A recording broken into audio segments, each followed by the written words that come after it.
Talk the things me come fi talk the things, you hear? Talk the things me come fi talk the things, you hear me? Talk the things me come fi talk the things. Me no business, me no care if them screw face. Whoa! Talk the things me come fi talk the things, you hear me?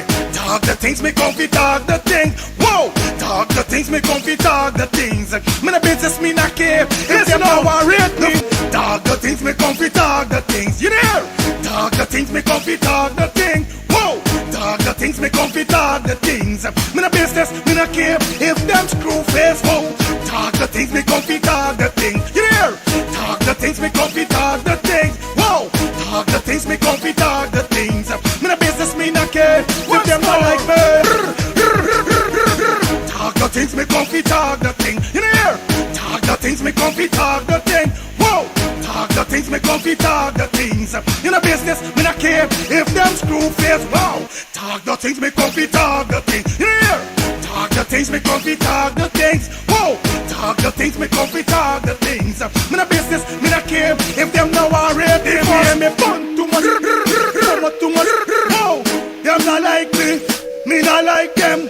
Them not rate me. Me and them no friend. Me don't see you care the whole of them are eating. Talk the things me come fi talk the thing. You hear? Talk the things me come fi talk the thing. Whoa! Talk the things me come fi talk the things. Me no business, me no care if them screw face. Whoa! Talk the things me come fi talk the thing. You hear? Talk the things me come fi talk. Your words are powerful, but even the best need a little polish. Whether it's a business report, presentation, blog post, or academic paper, we've got you covered. At Smarty Pants Consulting, our expert editors and proofreaders ensure your writing is flawless, clear, concise, and compelling. Don't let typos or grammar slip-ups hold you back. Let Smarty Pants Consulting elevate your work to the next level. Fast, reliable, and professional every time. Call or text Smarty Pants Consulting at 212-658-8700 and get started today. Your words perfected. Call or text Smarty Pants Consulting at 212-658-8700. That's Smarty Pants Consulting at 212-658-8700. Thinking of buying or selling a home or renting an apartment? Then look no further than Citadel Circle Realty. Located at 1111 Utica Avenue in Brooklyn, New York, we cover Brooklyn, Queens, Long Island, the Bronx, Staten Island, and Manhattan. Let one of our knowledgeable and professional agents assist you with your real estate goals today. Buying or selling today? No problem. Need to rent an apartment? We got you covered. Call us today at 718-717-8251. That's 718-717-8251.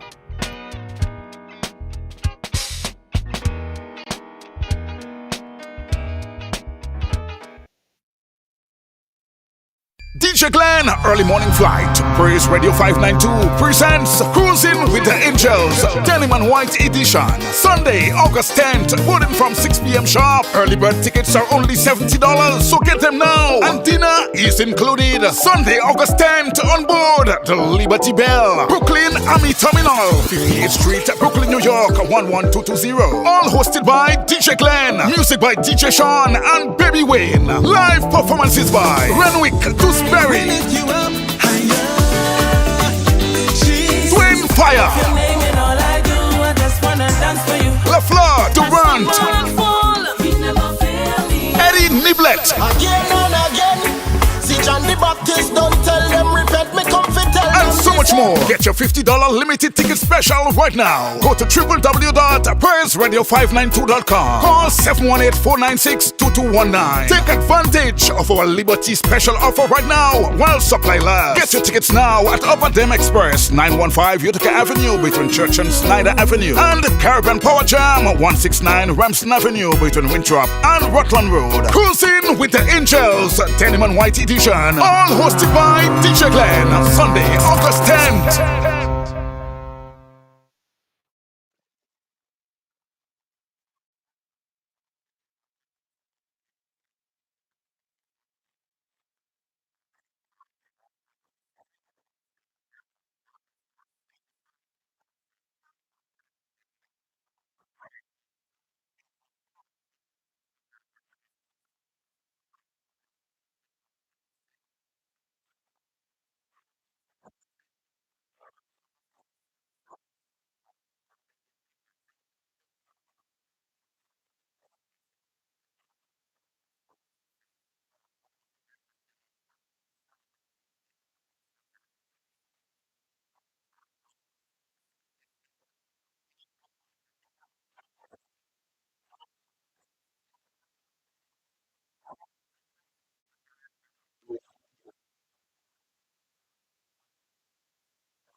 Morning, morning, morning, morning, morning. Good morning, good morning, good morning. Good morning to all my beautiful people out there.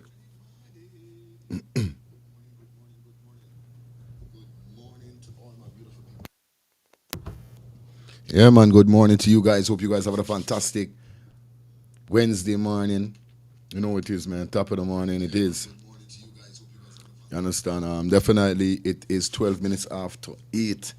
Yes, we in the building once again. We want to give thanks and praises to the Almighty Father for letting us waking up to the Almighty God. I want to give you thanks and praise for letting me see a next day, letting me wake up to breathe, letting me wake up that I could speak, that I could walk, that I could come on my YouTube channel to touch and reach also and touch my brothers and sisters on this channel, Almighty God. I ask you to cover this morning, touch every instrument, touch every piece of equipment that is on this table, God, and let everything just flow in your name, Almighty God. I ask you also, God, to cover all of my brothers and sisters out there who may be going through stuff at this said moment here.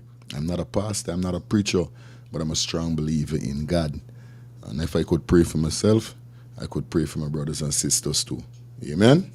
Amen. All right. So you know what it is, guys. Good morning to you. I couldn't make it last night. No, you guys know today is really my day off. You know what I mean? I don't really do no show today till tonight. But, you know, I had to come and tap in for you guys for a few minutes. Definitely, you know what I mean? And, you know, deal with it for a little bit. Because tonight is all about talk your truth. Okay, guys? Remember tonight, is talk your truth. You know how it goes already. You know how we get done. All right? So once again, I got to say good morning to all of my beautiful brothers and sisters. Welcome down to our next edition of Let's Start the Things Calling Talk Show. Hope you guys have a fantastic morning. It is Wednesday, and you know, it's the day that God has provided for us. So like I said last night, I did not get to come forward with my show because I don't know a stage just saw, and something I ate and I was vomiting, But nevertheless, prayers is always move mountain. I drink what I had to drink and I bust my prayers, my family, me, my wife. So wake up this morning feeling good, feeling strong. I think is when we went out we went at a birthday party.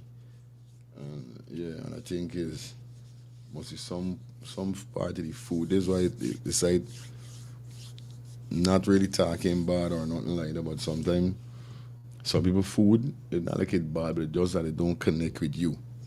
You know what I mean? When you go certain way you eat, this why you really gotta be real skeptical when you see it come to eating around the place and them kind of thing there, because even my wife is being affected by it right now too. She sees some things start coming upon her skin, she wanna know what's going on. I'm like, oh jeez. Anyway, we're dealing with it. And everything is everything, but you just gotta be skeptical in these times how things is go. But nevertheless, I'm here, I'm blessed, I'm feeling good, I'm feeling strong, I'm ready to do what I gotta do. So I say, something, fake it. It's Wednesdays, my day off, I'm gonna tap in, deal with my people them, cause I love you guys. I thinking about you all whole night. Like I always think about me money. I tell you this, how I thinking about you all whole night. I say, well, me can't get for do nothing. People calling me, I can't even talk. I just tell them I can call you tomorrow. I can tell you what's going on tomorrow. This is how it is. Just, messed up. But like I said, I'm good, feeling all right, and we're here to do what we got to do. So once again, I say, guys, if you are interested in donating to the channel, you guys could donate in the channel by dropping anything in the Cash App or the Zelle that is provided at the bottom of the screen scrolling, or you guys could donate to the channel by purchasing a super chat or a super sticker. Select the payment method that is on your device. Hit the payment method, select whether it's a super chat, super sticker, select the amount of money you want to spend or send, donate. Yes, and then you just send on just like that. Or you guys could definitely donate to the channel by being a member of the channel. You guys know how it is already. Shout out to everybody that is on board definitely with us for the advertisement needs. Like I said, guys, doors are open, or should we say slots are open. Definitely come aboard with us for your advertisement needs. You know how it is already over here. Okay, guys? It's beautiful. So beautiful Wednesday morning. We got 143 people on the check-in. Please tap up. I said tap up the live. Yeah, hit the live. Just like up the live. Like up the live. You know what I mean? Shout out to everybody that is in the building. Somebody said it was just before I go into these ads, quick to run in fire. I'm supposed to be traveling to Guyana on the 14th of August, but I'm worried with the election going on. I love my beautiful country. Well, you gotta do what you gotta do. I'm not gonna tell you don't go. Me follow your mind.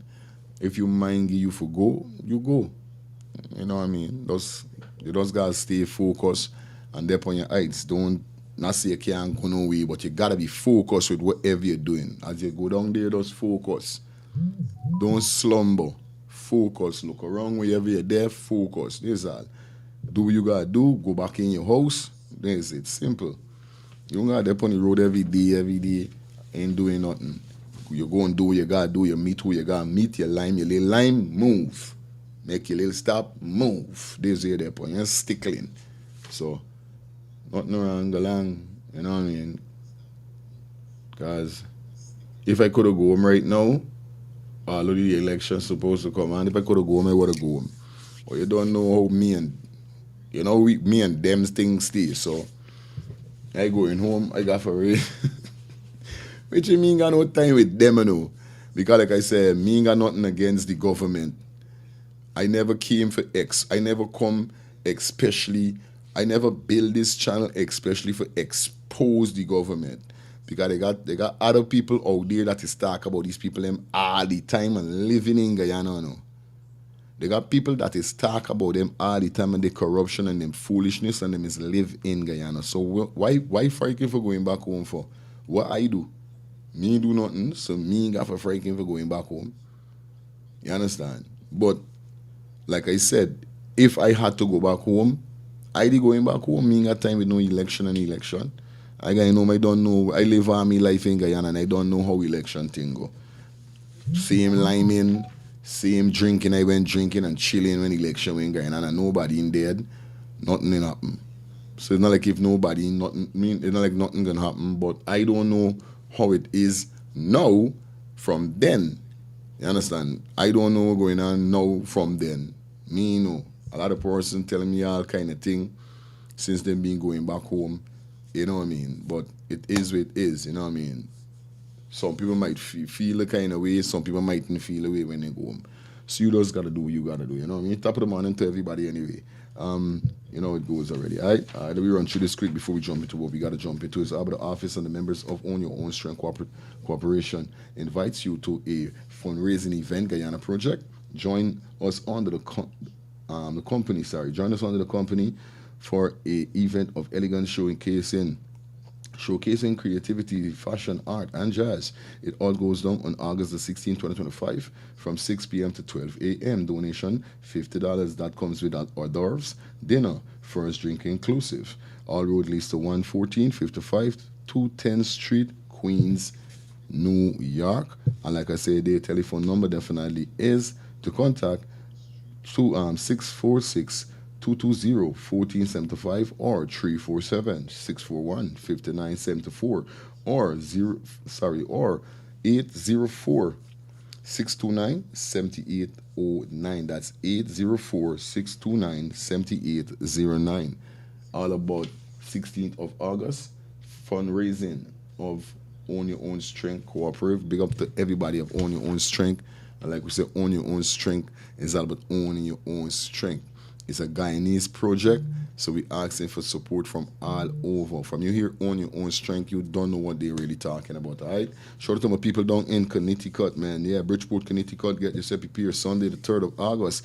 That's coming up, bro. You know how it goes already. It's all about that big reggae, soca, splash, short skirt, short shorts edition. Our road leads to 188 Pequannock Street, Bridgeport, Connecticut. It all kicks off at 11 a.m. Food and refreshments on sale. They say walk with a change of clothes. Remember, it's all about that short skirt, short shorts edition. Sunday, the 3rd of August. Yeah. Shout out to my boy Donna, a.k.a. Chef D. Got his big bright colors brunch. Goes on the 16th of August, 2025. Time we kick off from 4 p.m. until, yes, our release at 10:31 Schenectady Avenue between Church and Snyder. Now, $40 is entrance fee. That comes with a brunch inclusive. $40 inclusive brunch of your choice and a rum punch.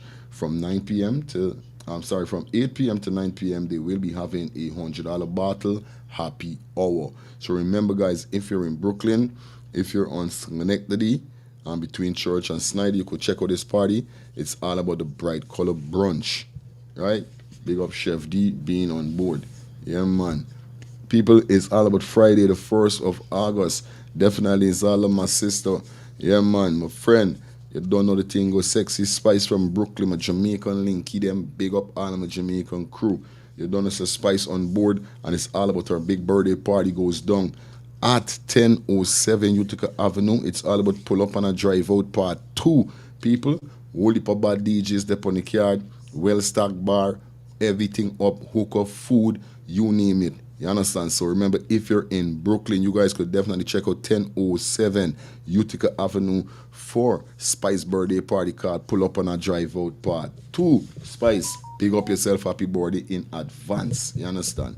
Yes, guys. Shout out to my Lindeners, shout out to my West Siders, and I want to shout out directly and definitely to Elise Inc. Now, these guys are on board, and these guys mean business. You know, we was talking and these things, and they say, yo, we got so much thing in store definitely to drop for the people them in the upcoming months and for the holidays and so forth. So you guys got to look out, man. It's about Elise Inc., definitely for all your office, school supplies, and more. Now, if you're in Linden, definitely you could check them out at 544 Block 22 Wismart, Linden. Or if you're on the west side, you could visit them at Vidnoop, Boat Deck Vidnoop. Now, their telephone number in Linden is 592-681-6550. Yes, that's 592-681-6550. And they're located in Linden, 544 Block 22 Wismart, Linden. Now, if you're on the west side, Vidnoop, check them out at the Boat Deck Vidnoop. The telephone number is 592-674 3980. That's 592-674-3980. It is Inc. for all your office, school supplies, and more. Shout out to my boy, Rose. Big up yourself. Shout out to you and the entire family. Hope everything going on good down there in Queens. We soon link up. Guys, if you're looking for that exact auto repair shop, you need to check out E&F General Auto Repair Inc. Yes, E&F General Auto Repair Inc. They located at 5721 Cooper Avenue, Glendale, Queens. And I'm telling you, man, you could contact them on 347-844-9333, or you could call Feroz on his number. This number is 347-357-8722. The number to contact again is 347-844-9333 or 347-357-8723. All right, that. Time for we to jump into what we got to jump into. You know how we're doing it wrong here, guys. We got everything, plugging everything. All right. Hope you guys having a fantastic morning. Like I said, it is Wednesday. Blessed morning to everybody. We got 223. Yeah, we got it. Enough people in this place. So you know this thing go already. It's like 223 persons, and it's a good look, you know what I mean? Yeah, it's a good look. So we here early, and we dealing with it early, you know? I know y'all are accustomed catching me at that time, but I want to start getting back to show them early.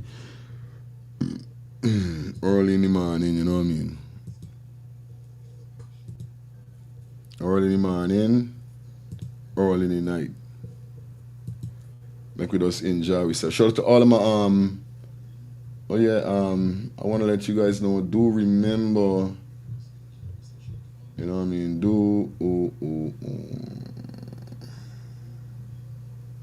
I don't know how people get in a tag me page. Tag me on my page again, bro. Yo. This shit is crazy. Anyway, before I jump into the video, guys, like I said, do remember, cause I got a call this morning. I gotta let you guys know what's going on, man. And somebody was asking about the sing-off competition. I know a lot of persons may be wondering if we're still going to be having that sing-off competition. Yes, guys, we will be having that sing-off competition still. I'm going to let you guys know what's going on as we go through. You know what I mean? We get tired with certain things, but it's coming around because I never wanted to drop it now for the summer. I know when I want to drop it. So me and the sponsors, our conversation is, or should we say the meeting is soon to be over. It's not over as yet. It's coming around that time when it's going to be over, because what I'm trying to do is make sure I put every little piece in place, every little thing direct. So, you know what I mean? Because I don't want to have a promotion, and the promotion, things don't happen what I want to happen for the promotion, for the people. So that's what I mean. I want to put everything direct in place. So shout out to those persons who are looking out for the information for the sing-off competition. Look out. Let's start the thing sing-off competition, where we're going to be having first, second, and third place. The song that you're going to be using is our intro. Tag the things enough, tag the things. So what's going to happen? You got to submit a video. Everybody's going to submit a video. We're going to send out, we're going to make sure we post everything on all our social media so you guys could get it. So you submit a video, and we play all the video, and then people judge. We're going to let the audience judge who they think own is better from who own him better. So it's spicy. So whoever coming first, coming second, coming third, that is it. You understand? The boss ready with the tea and choose for a hot topic. Yeah, man, big up everybody in the building. You guys know what's going on. We're in the building. We got some things to talk about. We got some things to deal with. And you guys know how we do it over here. So, like I said, like up the live. Like the live up, please, for me, guys. Because you don't know how it goes already. We're going to be definitely soaring. You know? Yeah, we're going to be soaring. And you know, we got some topics to talk about. We got some stuff to talk about, definitely. So big up to everybody who's in the building. And, you know, everybody that doing them thing. Let's like up the live, guys. Good morning to everybody. Okay, so, you know, we got the, we got the freestyle, and then we go into the topic we gotta go into now. You don't know, election is around the corner. Everything is tense. Everybody up. Everybody this is all kind of thing going on right now. You see? It's crazy at this said moment. I'm not gonna tell no lie. It is nuts. It is berserk. You understand? It is berserk. So here what we're gonna do now. We saw where Miss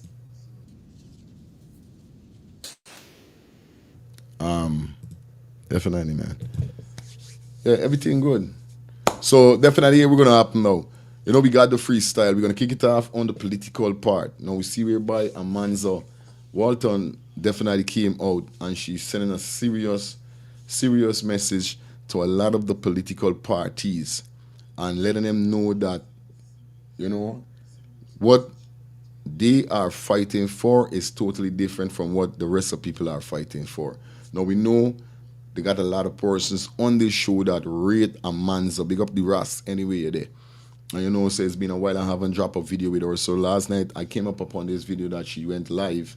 And then, we got that Dexter Todd coming up after. We got some more interesting topic coming up after. So, as we pursue into this show, definitely we're going to kick it off with Amanza, whereby she made it clear to the rest of candidates out there that it's a serious times. And, what she and her team have in store for the Guyanese people is totally different because she's not seeing that in their vision that they have. So we're going to take a few minutes and open the show with Miss Amanza from the movements. I think there's the Forward Guyana movement, the Forward Guyana movements. You understand? Them is the purple people them. As we coming around, we can't play a thing about Muhammad alone and we got, we got to start highlighting as we counting down. Because we soon, when we jump in, August is 1 month, we got then is the 1st of September, y'all don't know. So things intense at this said moment here. So we not going to waste no time. Let's jump in straight into the video with Amanza. Let's hear what she says as we break the live like this. Start the live like this.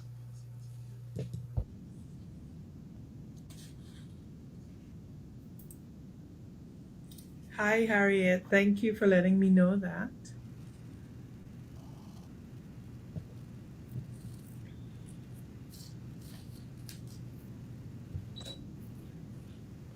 Shout out to all of the Amanza followers, all of the purple, them is the purple people.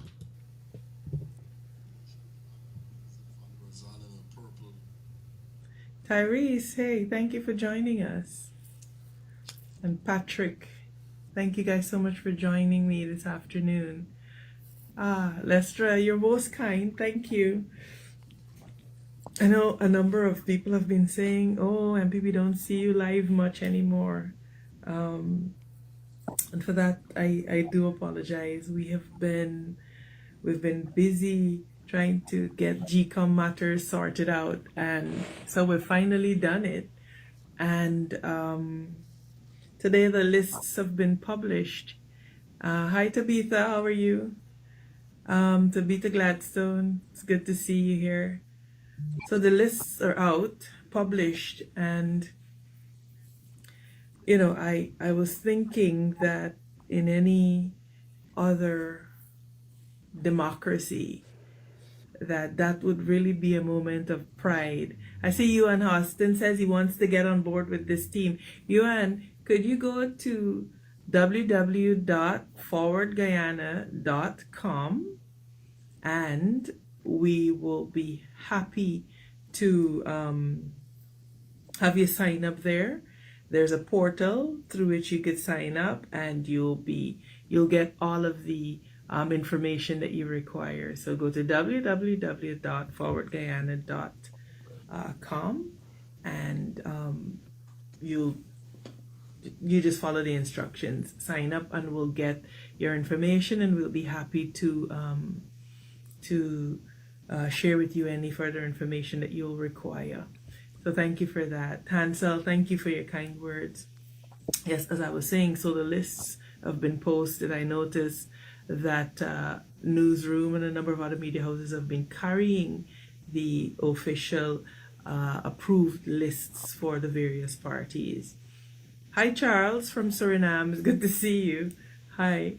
And, I was thinking to myself that this ordinarily would be a moment of pride and, an important moment when citizens announce that they have stepped forward and that they're here to serve and that they're willing to work to make a difference in this country. And what I've been faced with all morning is just different people, and this is from different political parties, calling about this fear that they feel now that these lists have been officially published. And that filled me with I got mixed emotions. I was angry and I was sad at the same time. Sad because I see Empress Boston said, Miss Walton, please collect with Team Mohammed. Y'all will do great together. We'll talk about that. We'll talk about that soon. And what our approach is and why we are where we are and what informs the way we operate in the Forward Guyana movement. But as I was saying, people who have had the experience of fear of victimization. And I thought it was important that we come on here and we talk about this. And we talk about how do we break this cycle of fear that grips this country every time people step forward and make a choice that they want to make. And this cuts across the political divide. I tell you, I'm one that will talk for rain and talk for sun. Right? Now, I have seen public officials, I've seen people employed at the University of Guyana, holding various offices in the public service, actively supporting the PPPC. And my position is, I may disagree with them, but I respect their decision. However, what will be of concern to me is when particularly Forward Guyana movement candidates say to me that they are concerned about victimization, and we've had those reports. I want to be very, very, very clear about something. We are going to stand shoulder to shoulder with every one of our candidates and every one of our supporters against victimization. I am waiting to see the PPPC government and any other party display any kind of conduct towards our candidates that suggests victimization. Now, I know that there have been people who have, at great risk, stepped forward to serve. I know one person said to me that they did business with somebody, and because they said something politically and took a political stand, they lost a contract. And that right there is why we have to stand up and we have to break this cycle of fear and intimidation. That right there. Because sometimes, and I'm speaking here as a Guyanese citizen, we the ordinary Guyanese, we the Guyanese businessmen, we the Guyanese contractor or whomever, we subconsciously feed into the cycle of fear when we do such things. If your being able to exist, to live, to feed your family is dependent on your silence and your complicity with wrongdoing, etc., then we are in trouble as a nation. We are in trouble as a nation, and we have to stand against it. And so we're going to be looking to see how candidates are treated across the life of this campaign and thereafter. We're going to be looking to see, and I for one am very prepared to internationalize this, because the Forward Guyana movement, we don't have any qualms about relating with or to the international community. So we're very prepared if there is victimization of our supporters or our candidates, to internationalize it and to embarrass this PPPC administration that somehow operates as if somewhere in a will or somewhere Guyana was left for them and their supporters. You know what the problem with the PPPC is? They believe that unity could be achieved by capitulation. Unity can never be achieved by capitulation. And by capitulation, I mean by being beaten down into submission, so much so that you say, okay, oh God, it don't make sense to fight these people anymore. That is not how you achieve unity. And so this farce that they have. I see Amanda comment says, I've lost clients. However, I've counted the cost and understand that my decision was made for the greater good and for the benefit of all Guyanese. And there are people who continue to step forward and to stand up like that.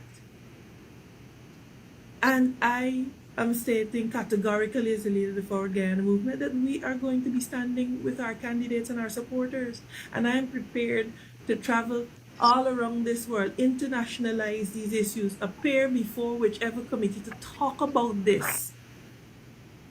Because if you are prepared to victimize people and to take bread out of people's mouths because they dare to want better for their country, then we have a problem. And there are those of us who will have to stand up and fix this problem. So that's my first reaction to the calls that I've been getting.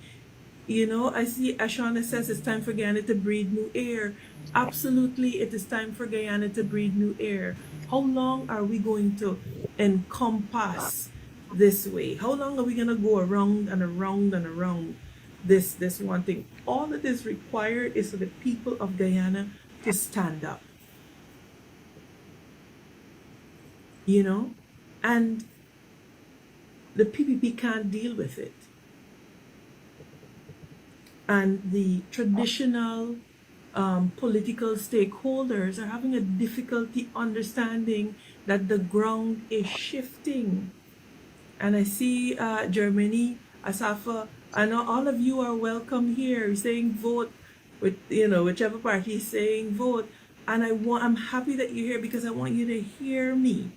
I want you to hear me.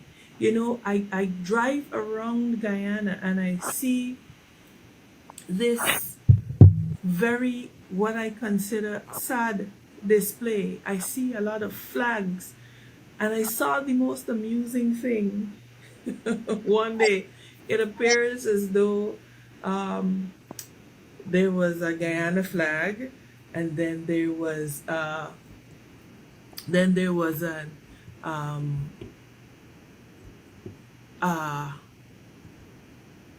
APNU flag, and then there was a wind flag, and somebody came and put the flag at the top of the PPP flag. And the PPP Civic spent all night with a cherry picker removing the flag from the bottom and placing it to the top. That level of triumphalism, that is a problem. The fact that Ashley Singh would say we have to annihilate the opposition says to us that we have people in government with a mentality that says annihilate and oppress anyone that disagrees with you. And that is a mindset that has to be challenged. And this is why Forward Guyana was birthed. To say that we have had enough of this winner take all politics. We have had enough of Guyanese believing that there are no other credible options. And I want to stress the fact of credible options, because that is what we bring to the table. Credibility, integrity, accountability. We've not benefited from corruption. We've not been complicit in corruption. And I think that is important that we make that distinguishing comment. So we have to collectively work to reject fear and intimidation. If we are going to inhabit an egalitarian society, by which I mean simply that people are treated equally, irrespective of their race, their creed, their color, their sexual orientation and gender, we have to understand that the reckoning begins with us. How much time, you know what I mean? Like, how much time I said, oh, you know? How much time I set up on me show and look, Amanza come and said, oh, you should also say where it come from within us. The same thing I went saying. That's why I tell you all, you know. You see, I don't talk foolishness on my show, you know. I mightn't be no big scholar, but I have knowledge, I have common sense. I'm a roots. Father put me in this position for do these things, to say these things, for let these things come out of my mouth, and y'all could see it manifest. That's why my stuff different. This is why me channel different. This is why me different. You hear what this female said? Huh? You hear she? Save us with us. Their creed, their color, their sexual orientation, and simply that people are treated equally, irrespective of their race, their creed, their color, their sexual orientation and gender. We have to understand that the reckoning begins with us. All right, Mr. Those of you who've been following me over the years know that I've always said one thing: nobody's coming to save us. We have to stand up and we have to save ourselves. We have to step forward to be able to do it. And so I just wanted to come on here to say to you, yes, I hear the worry. Yes, I hear the fear. Yes, I hear the concern. But I want to assure you that Forward Guyana is here to support our candidates, to support our supporters, and to support the people of Guyana through this. And like I said, because we enjoy very good relationship and relations with the international community, I am prepared, you know, Sharon said, sometimes it's got to go someplace for some people. We are prepared to internationalize the issue. We are absolutely prepared to internationalize the issue. So I want to see this PPPC government, or any other government for that matter, decide that they're victimizing Forward Guyana movement supporters and candidates because they dare to speak out and exercise their democratic right.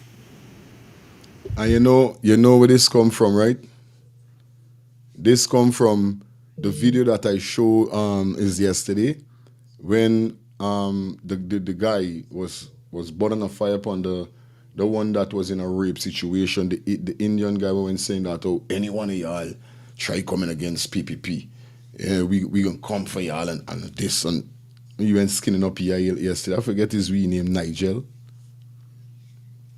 Here she did basically. Here she saying, cause she hear the video, she know what's going on. saying noise of victimization. There's it. It's only the PPP government people could tag these kind of things about other political parties or even people in general, citizens, civilians that might have a problem with them. I wake up today, I live in Guyana and say, by Jack Dio is there on beer S. I bet that's only nobody here though. Must as if them got a bonus up, must be saying anytime you hear anybody talking, well, Sky don't like talk. I might give them ideas.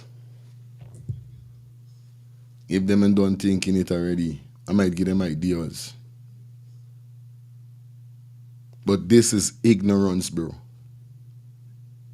You know? And this is why it's asked myself, is this the type of people we want in power? But they look like a lot of people like that. But when it comes to them, hey, you're making joke.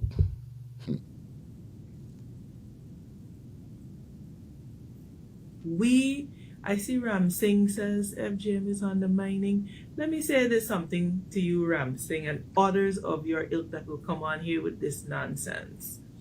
We're not here about undermining anybody. What we're here to say to the people of Guyana is that you have a credible option for government in us. That's what we're here to say to the people of Guyana. And you know, I've walked the length and breadth of this country, and all kinds of fears are being instilled into people about voter splitting and splitting your vote and wasting your vote and all of that. For anybody to tell you that you voting with your conscience, if it means voting against them, is a waste of your vote, that is somebody that you should be concerned about what their intentions are.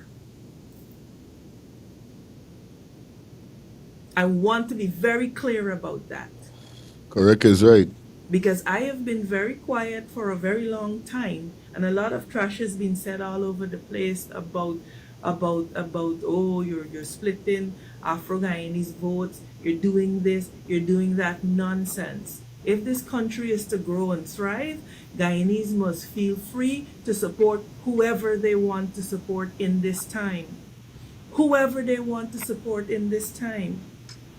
And so the fear and the manipulation and calling candidates, when you have people who have the time to call people who support Forward Guyana to dissuade them and to talk all manner and types of foolishness to people, then you have to wonder. You have to wonder. We are laser focused on the fact that the PPPC administration is bad for this country. They have demonstrated that they cannot run this country. We can see with everything in us that the winner-takes-all system is deleterious. Is deleterious to this country. And I want to publicly thank and salute all of the candidates for the Forward Guyana movement. We have been able to accomplish something that has never been achieved in the history of this country. We're not billionaires, so we walk with honest, pure intentions, and we were able to speak to candidates all across this country, to supporters all across this country, to the ordinary Guyanese who acted as nominators all across this country. And in 21 days, we were able to raise candidates from 7 regions. So we're on the national ballot, and we are participating regionally in regions 1, 2, 3, 4, 5, 6, and 10. And that is an amazing feat in and of itself. And I want to come on here and I want to just thank the men and women who have decided that they will stand with Forward Guyana to make a different Guyana possible for Guyanese brothers and sisters and for our children. The people of Guyana are hungry for a change, and we have to present to them credible options. When people are hungry, I remember my father always used to say this to me, Amanza, if people are in the desert and they're thirsty, in the absence of water, they will drink sand. And so we have to build this nation. We have to understand that in Forward Guyana, there is a credible choice for governance in this country. I see Laurel says we stand with you, but a coalition is absolutely necessary, which is why Forward Guyana movement is a coalition. Which is why it is a coalition. And we have come together because we realize that the old ways of doing things will not work. And I came on here today, one, to connect with you, two, to say that now that the candidates list, now that it's out, congratulations to all who stepped up. Congratulations to all who stepped forward to represent what they want to see in this country, done with fear and intimidation. We're not here to disrespect. We are not here to disempower. We are here to say to the people of Guyana that real change cannot wait. We are here to say to the people of Guyana that the power has and always has been with you and in the power of your thumb. It is for you to step up, stand up, and exercise it. So, I want to thank you all again. I want to say to the candidates, to the supporters, that we are here with you. We will be with you every step of the way. You have our commitment that we will be representing you. Like I said, if we have to internationalize every instance of victimization, we will do that, because this lunacy that the PPPC has us in this country has got to stop. Has got to stop. And so I want to thank y'all. We're going to be doing a lot more here. We're going to be talking a lot about the coming days, where we will be. Look for our teams on the ground in the region. Like I said, this was just a quick check-in. You're going to be hearing a lot more from us, even as we begin to unroll our regional trips. Look out for us. We'll post notices as to where we will be. So I want to say that God bless us. God bless this cooperative republic. And remember, my people, you are the change that you want to see. You are the leaders that you have been waiting for. It is up to us to do this. What Guyana has to be is dependent on what Guyana's sons and daughters must be. And I'm proud of you. I'm proud of you. I know that no amount of victimization can stop a movement when people decide that enough is enough. And Forward Guyana is saying enough is enough. I want to thank y'all. Yes, I? Yeah, man. Big up Amanza. You know what I mean? Definitely appreciate you, my sister. To the core, you know what I mean? Real empress, real lioness. And you know what I mean? And we been preaching this over and over right here on the show. Over and over we been preaching this. That the change is we. How much time I said that? Big up so them what the team name? Forward Guyana Movements. You know what I mean? Good team, big up Nigel, and big up the next brother. I can't remember his name. You know what I mean? Big up, you know what I mean? Yeah, big up them youth there. You know how the thing go already. You know? People go out and vote. Like I said, me telling you who for vote for. But the change is within we. Phone line open. Let's take but 2 calls. Let me know what you guys think about what Amanza said. And then we're going to dive into the rest of the topics definitely that we got for you. It is 8:58 in the building. So you don't know what's up, man. We early, we are right. It feel nice being early. Yeah, man, it feel nice being early, you know? Early, board get the warm, or you know? So we up in the building definitely as we cruise through the next topic. Definitely. All right. Boom. Boom. But, yes, hi, good morning. How you doing? Hey, morning, fire. Yes, sir. Sister Adriano. Yeah, man. Manzo, I love my sister Manzo, right? She's a powerful woman, and she's good at everything that she do, right? But there's only one thing I want to share my opinion on, right? We at a junction here where the PPP, just like she said, is very, very evil, and we got to at all costs get rid of these people. Correct? Mm-hmm. Good. But you see, at this time, you said it changes in each and every one of us. But at most time, we can't do it. And in this situation, we can't do it by ourselves. We have to do it together. And that is why we're saying that we cannot spread the black vote at this junction. You understand what I mean? Get rid of the PPP first, that's supposed to be the main aim, and then after, we could start farming every other little party and separation or whatever it is. But this is the part we need the collective black vote. Because the Indian votes don't shift, you know. So if we get a main black party, and then we get about 6, 7, other 8 black parties, and then everybody pulling out a piece, we can't move the PPP, and we're going to end up in the same struggle after the election again. You catch what I'm saying? We need each other. We need to stay together. We need to come together. You understand?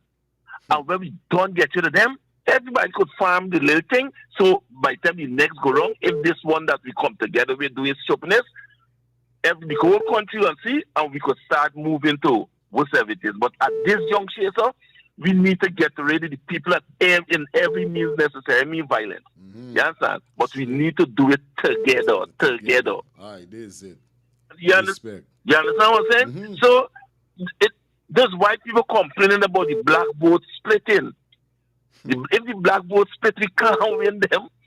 We cannot win them if the black vote split, right? And Miss Amanza should understand in politics, people can always go into other people's community and try to persuade them. You go to anybody and ask them for what vote for me because what's up. You understand me? Because for instance, our party is a new party, right? She going out and talk to people. Who people think she's talking to? Are the people that is already in another party. You catch what I'm saying? Right. Good.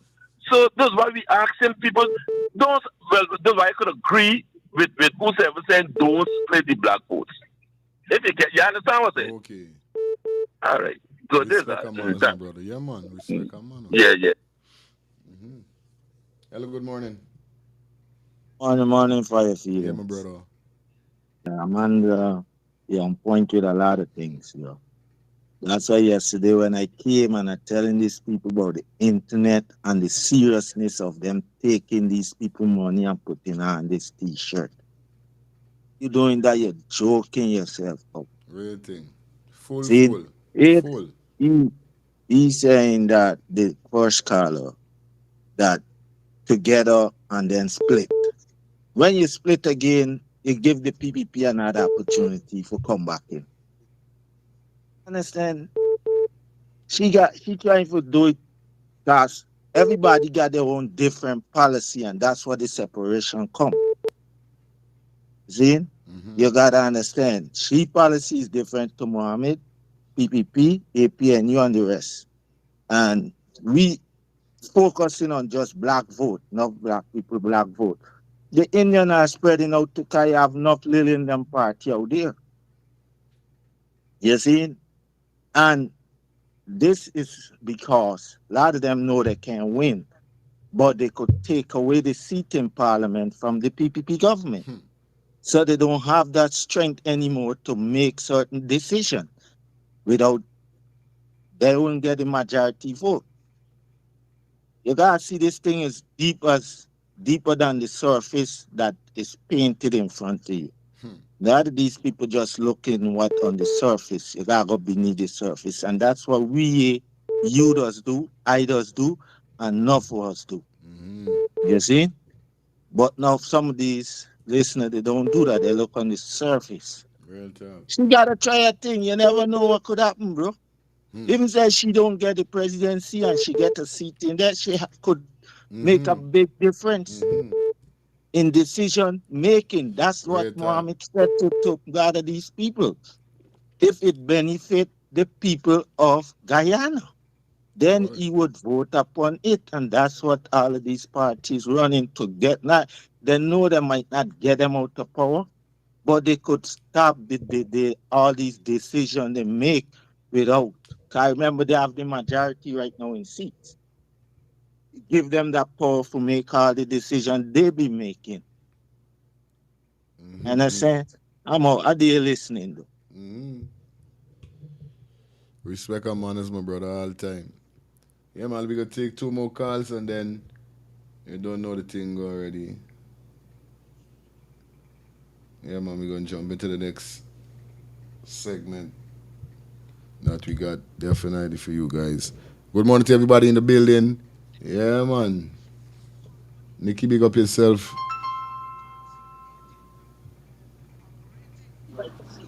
Hello, good morning.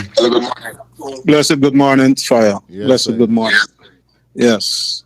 I agree with that first caller, man. You know, as I always said, man, you got to go in unity, strongness. You understand? This is not the time to split the votes, bro. Right? The main focus should be of get rid of the PPP. You know, we see the same story before in America. This is how come Trump dominating this place right now. Because the Spanish them used to be with us, right? But they choose to go their own separate way, brethren. And this is what we end up with. There's the same thing going on in Guyana and PPP pulling a Trump card on us, right? They don't care if we split our voters, because if we split our vote, guess what? They're going to be back in power. This is not the time for that. This is the time for everybody to unite in one heart against to take out the PPP. Take them down, break the cup up.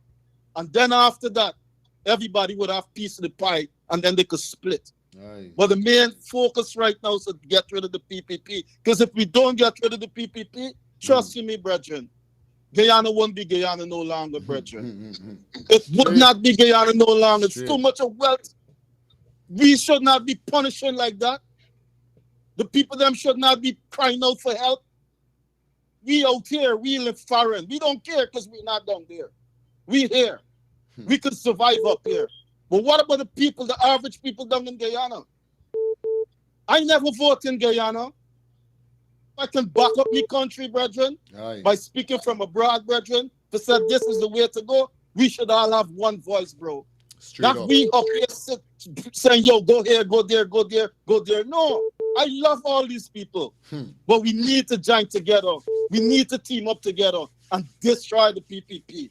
This is the only way, brethren. Respect, my brother. Straight up and down.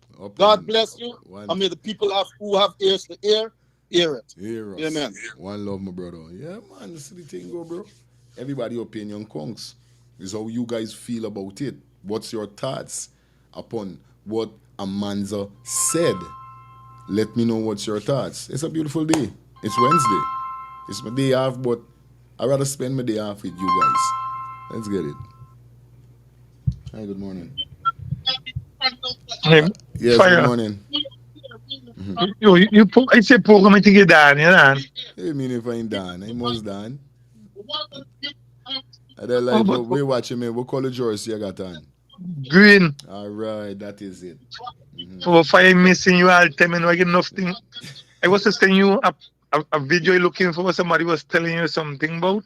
And I look at me what he said me to my mom, it was saying, but he asked me if PPP, if we share with you, if we call it a PPP, if you would do things for the people.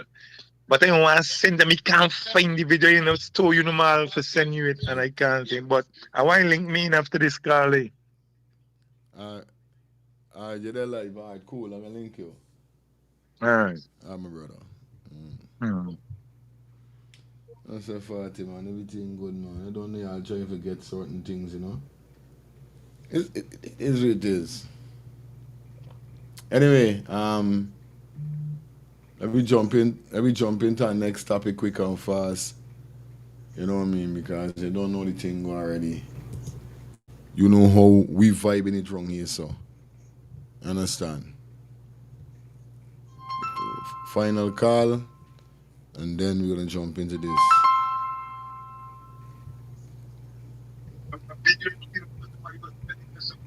Hello, good morning. Fire. Yes, sir. You don't know, but you get me. You get me on a copy there. No, me there. I put there now. That's what we're really talking about, but they got you on a copy, man. You're there live. Reason if you're reasoning, I tell you they're live. We're talking about. All right. Fire. Yes. Me hear you listen. I hear that you listening me or you looking something else. Fire. Listen to me, though. You like the green jersey, yeah? You got for torn. Hey, what's going on? I got on a green jersey, but you got for torn down your TV. I there live. I have on a green jersey. Torn your TV down. Don't listen to your TV. You just talk to me. We there live here.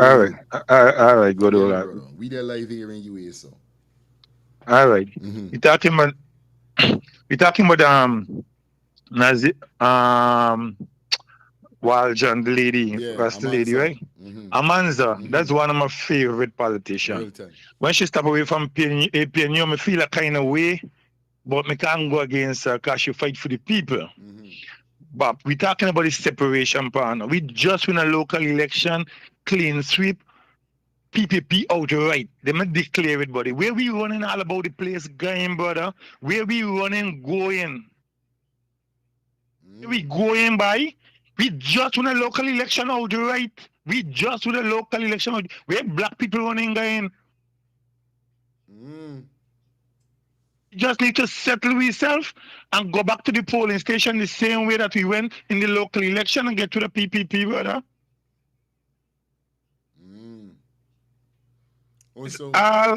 That's all I need to do. We just need to get rid of these people, brother. Okay.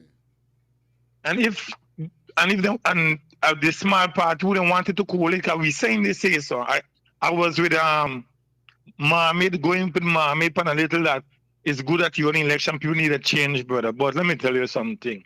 If Mohammed so want a change for Guyana, why not say collating with the APNU? There's a definitely clean sweep. Because we know that a lot of black people running behind him. And he should have said, you know what? I'm going to the polling station by myself, but I'm going to call it with any other party going to make victory for me. I'm going to make my life comfortable. I'm going to make a change in Guyana. Enough people don't know what's going on. I don't know if enough people could remember when persons see Nigel Hughes and Mohammed father went going in a yard somewhere. But they end up start out, was normal business. No. You know me meds, I's an alien. I think different. Right away just now I flash back to door. Yeah. So obviously I'm not gonna go and start them talking about political business. But that meeting was a political meeting. Exactly. But you said too. Nigel Hughes and Norton went there. So here's what happened now. What would now come to me mind is just now I just think about this thing with this reasoning with you, and I thinking that these man had this reasoning and certain things didn't come to the table when Mohammed must he didn't want. And Mohammed say we're going on by me in the punk collating with you because it look like you want the majority or something and you want to give me something. Me mind just go to door. I don't know. Listen my point to me clear. But this is what you have to say. I said this on Facebook. I put out a video on Facebook saying, all right, the APN you go by themselves, then go independently, but only going independently you will call it. Yeah. You call it any election we can't win. If Mohammed get the most vote, he be the president. Nothing get the second vote, he be the prime minister or the advisor. And AFC get the three top pocket. Oh, you come, you 1, 2, 3, You know, we are fighting the most, you get the most vote to be the president. Well, you got point there, real thing, of course. But that's what we need. We need to just get rid of the PPP. We just need one term to get them out of power. And after somebody was saying we could spread the wings after them. Right. If it can work out. Right. But we just need to get rid of the people punishing in Guyana with all the wealth. Once the people getting rich, brother. Just need to hold we focus. But man said down, if it can't work out, brother, we win APNU clean, sweep local election clean. Real talk. The chairman declare it is waiting up on here and declare it. And what you talking about? You talking about right now? Last year local election. The last local election that we had, we win the election by a big margin. We win Georgetown. That's how the chairman become a APNU man. And PPP was claiming said and win it. The chair lady never declare.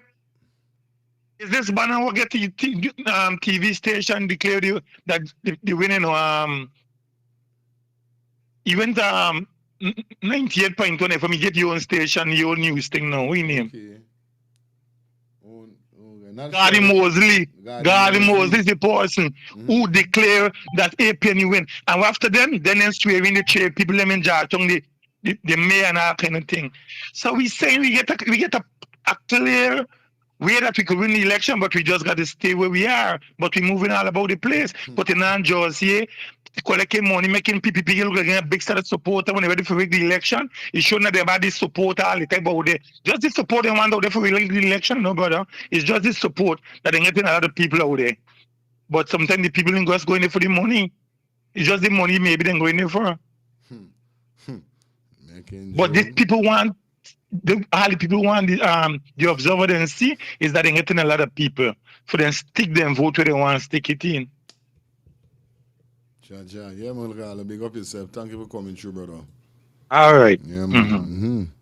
Yeah. Is that it? I know, joke. It is, hey, it's crazy upon the ends. Yes, I. Yes, I'm a local government.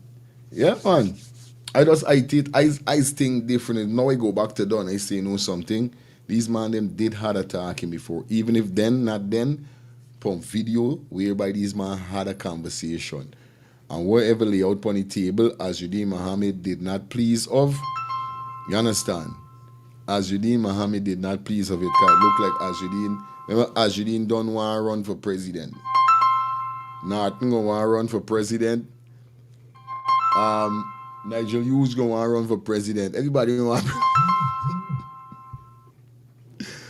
Yo, I don't even with this politics game, man. This politics game sad. Big up to the man that just last call, bro.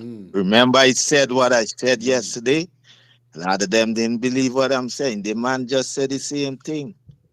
Bro, we gotta get serious as voters, not even black people, as voters, but especially black voters.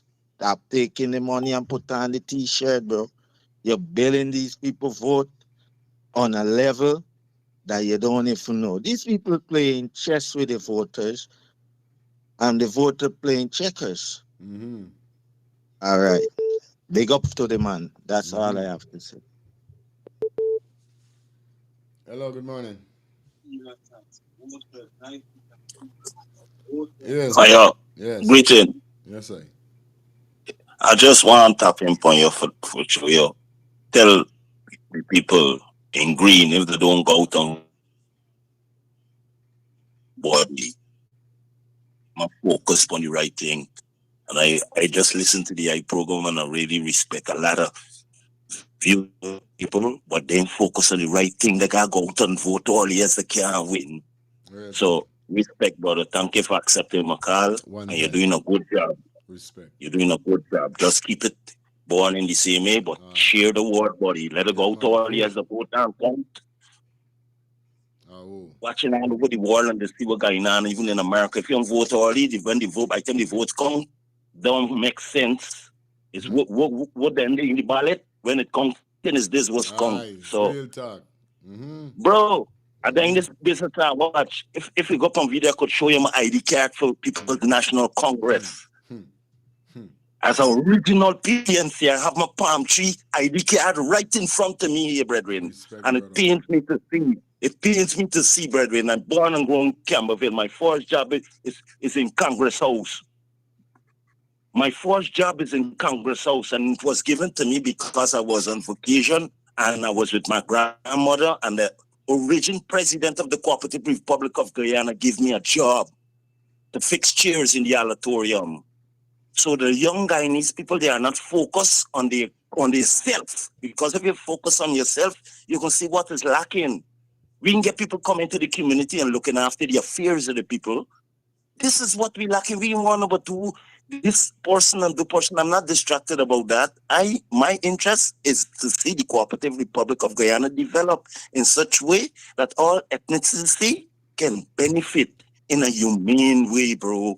Respect. And it's worth me to see that we're talking race. Race is not the solution, brethren.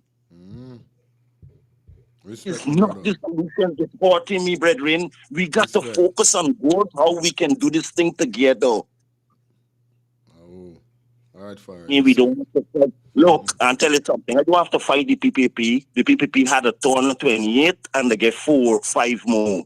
And if you add it up, it can calculate with the money that's spent and the things that happen. It is simple.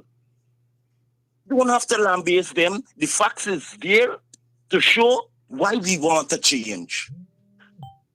The question I want this morning, I call you and thank you for answering your phone. Tell them about it. Go out early with God in the thoughts. This is the only way it's going to happen. Have a blessed day, my buddy. You're doing a what? Big up yourself, all right. Everything good to go. Everything all right. Don't say 40. You don't know everything already. Go out and vote, guys.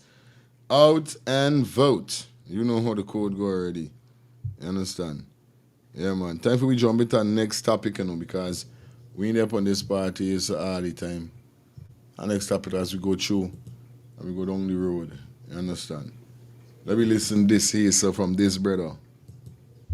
In the history of this country, must a criminal rise up to ever believe that they can criminalize a system and they can defraud a system and believe that they have the moral or ethical authority to run for presidency of this country.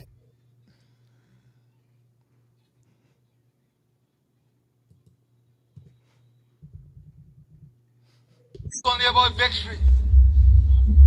It's a call to action. Never.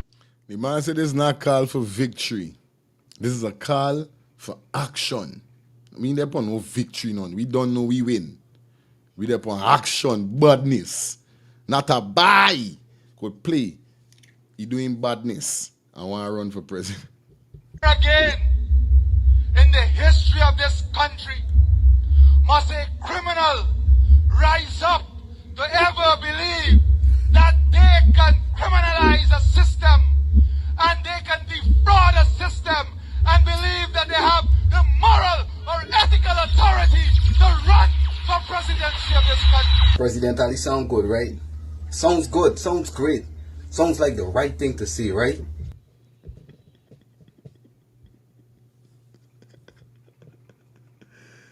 Sad man dark. Sad man plug out. Okay, I love Let's Talk the Thing TV. I think Fire Fears is natural. He would read a comment but don't really call his followers' name.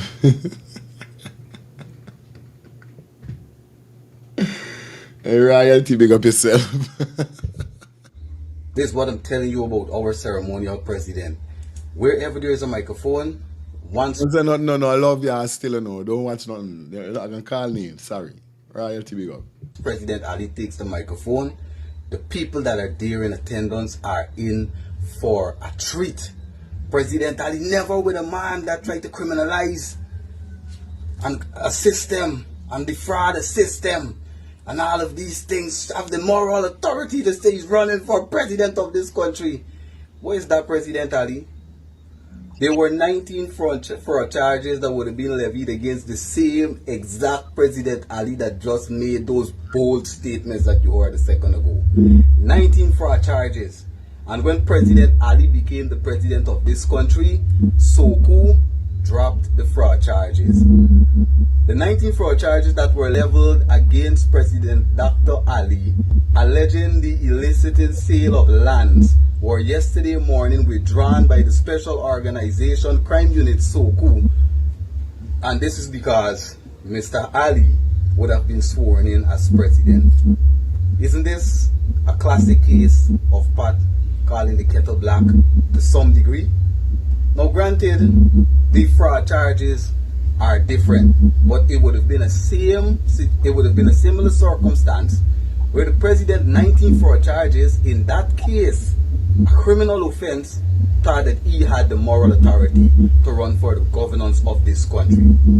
I don't know if you guys recall, but Mr. Mohammed would have leaked a couple of messages between himself and the same president, Dr. Mohammed Ifran Ali, some months ago, where he told the president that he was going to be bringing in a Lamborghini Aventador, and he got it for $75,000 US. And Azadine was asking him via message about the amount of taxes that he had to pay. Mr. Mohammed hinted that he wanted to pay $50 million in taxes.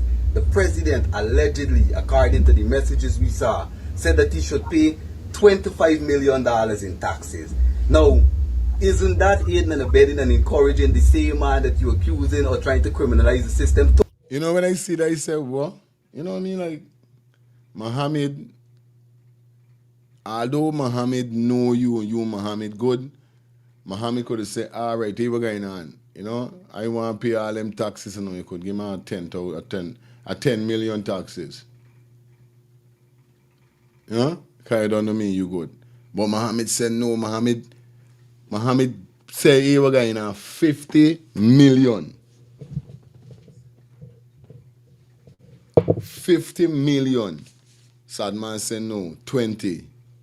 You got to pay all the body. I'm telling you, as we running this place, we govern the ground. Let me tell you about, you say name we go. You know what I mean? Yeah. And phone call and make some, yeah, that's one. I'm telling you, we got this. You got to pay all them money. I said, what? But maybe there's how friends is. You know what I mean? Real brethren. Must be because they don't know. Mohammed funny.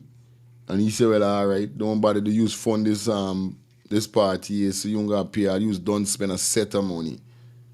But Mohammed don't know what's going on. Mohammed want everything be straight, because Mohammed don't thinking, if it's anything, me want you must tell me nothing by. I want me think them straight. Because when I plug out, I mustn't, all right. I did. To criminalize the system. And these brothers and sisters, you see how our leaders believe we have short memories and they could just say anything to us, and once they say it with emotions and expression, with great wording and the literature, that we're just going to forget about the problems and the struggles that President Ali would have been having when he would have been vying for leadership of the Cooperative Republic of Guyana. To add to that, brothers and sisters, the system is today criminalized. We heard about the corruption in police. We know what is going on in Linden, those two boys that lost their lives at the hands of the police. Mr. Ronaldo Peters, that would have been shot by Officer Kendall, who was charged but never really sentenced or anything like that. We didn't hear anything about the sentencing, but he was charged, right? And then after that, when the people at Linden waged a peaceful protest, Keon Fudgeny got shot in his face by Mr. Colin Primus, I believe it was, and there has been no case. And misleading information would have been put out by the police. At Tushin, on the 23rd and the 24th of April this year, when Adriana Young lost her life and was found in a lifeless position in the pool at the Doubleday Hotel. And the president himself, Dr. Ali, said that his government will spare no resources and no expenses to get to the truth of the circumstances that surrounded that young girl's death. Shortly after that, Mr. President said he did everything that he could do. The political handlers are now handling it rigorously, and the man just move on from Adriana Young's story, moved on.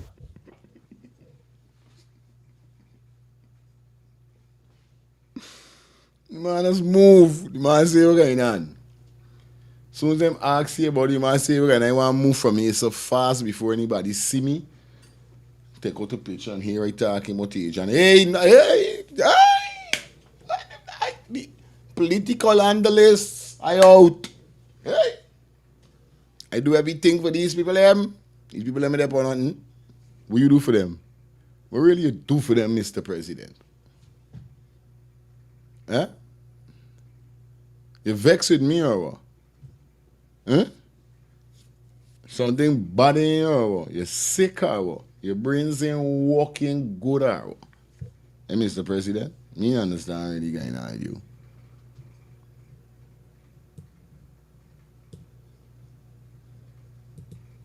Me know going on. From Ronaldo Peters, moved on from Kian Forgenet, and yet still the president is speaking about the system being criminalized.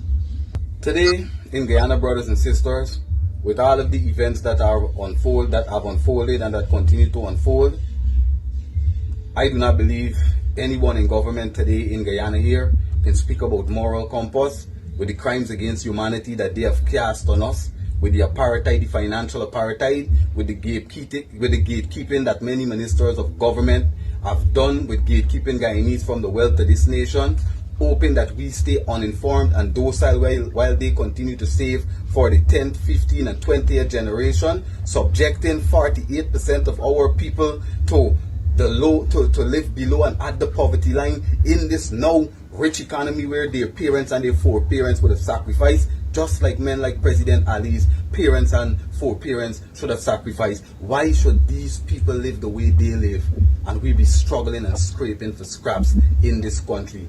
These are crimes against humanity that this government is casting on you guys, paying you guys $40,000 for 10-day work.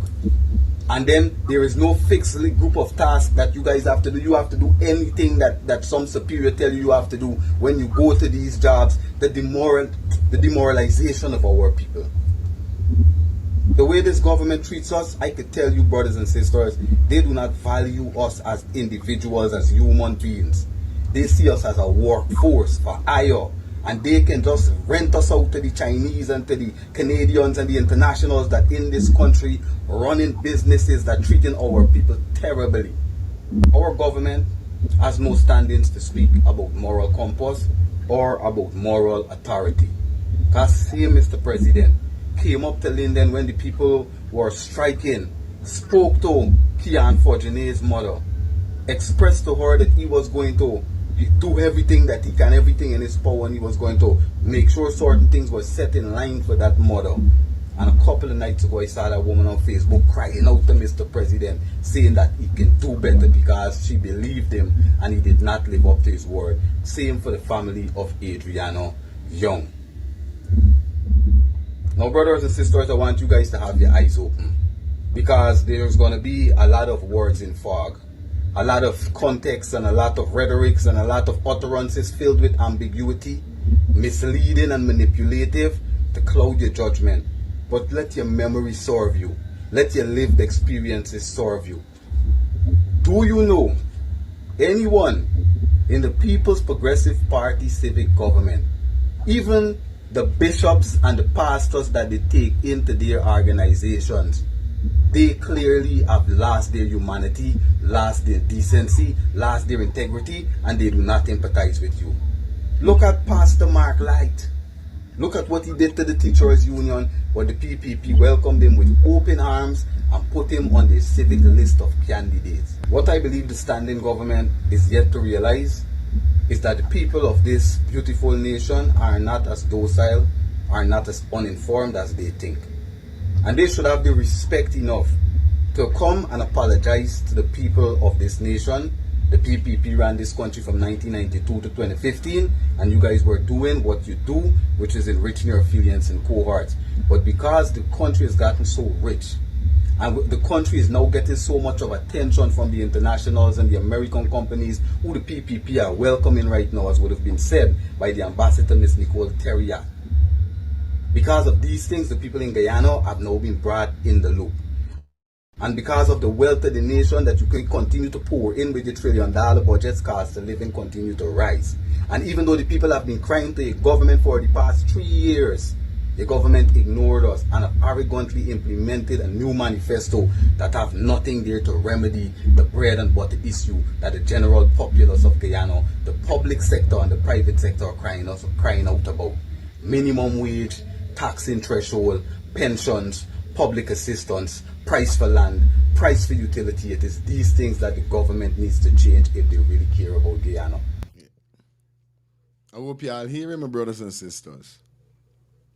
You understand? So enough of them we know what's going on. Me know when I hear these people them talk about these things, I just be wondering to myself.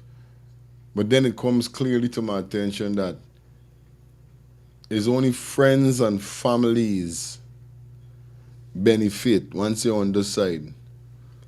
Once it's a friend of a family of the party, you're good.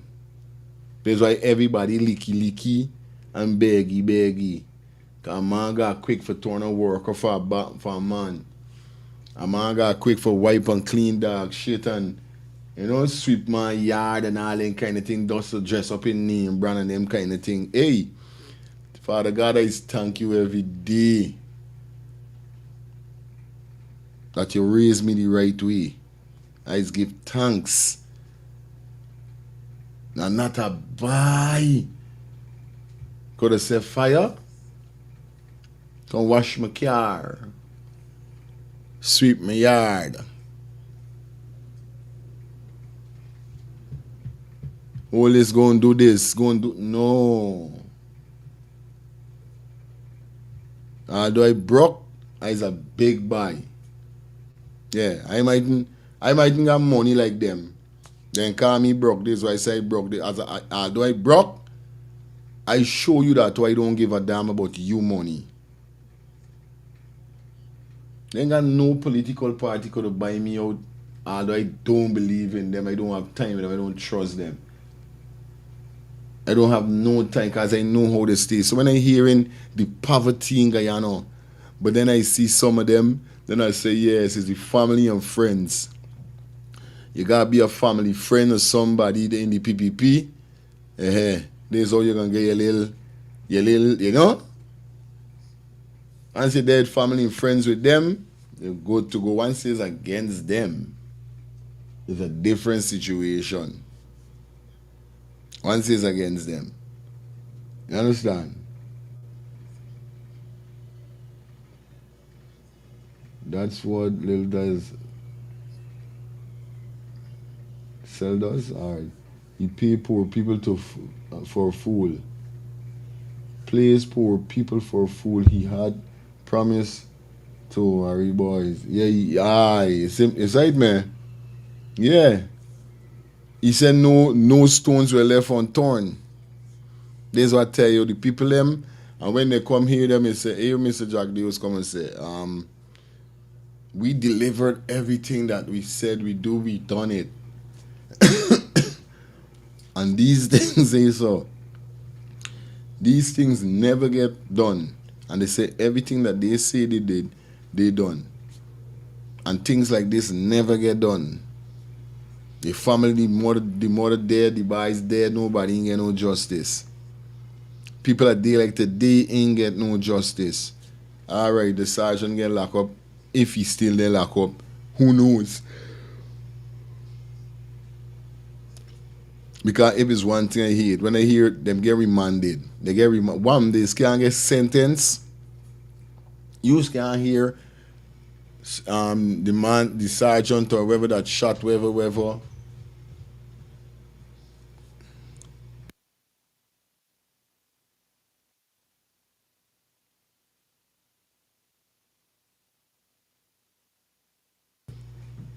Yes. You know what I mean? This is really going on with these people. So now the president, instead of campaigning on their track record for the last 5 years, and the track record from 2015 back to 1992, now it's all about Azzeddine Mohammed and the fault that Azzeddine Mohammed has when he was one of the biggest donors for their government. And May Thomas, that is right now sitting in their same government, has been sanctioned the same way that Azzeddine has been sanctioned. Coincidence or just crazy? This is an Eternity Enterprise presentation. That's right, man. Matty telling Matty he pat bottom black and he black he own blacker. Then his next thing is say, you living in a glass house and throwing stone for broke up another man glass house, and you living in, not see you living in a concrete or you living in a steel, the same glass house. But there's how wicked people is stay. There's how wicked people is stay.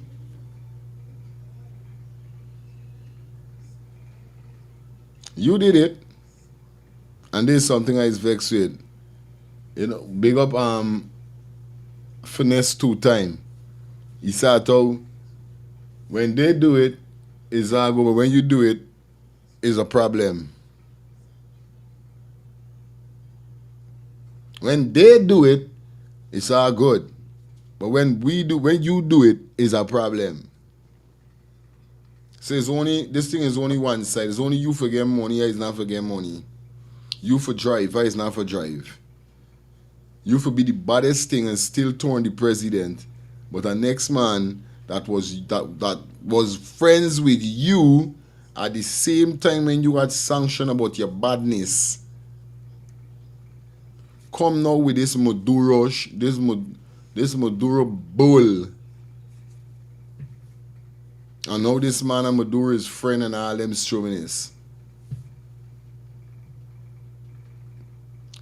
And by at this said moment is sometime, me even saying that he's not.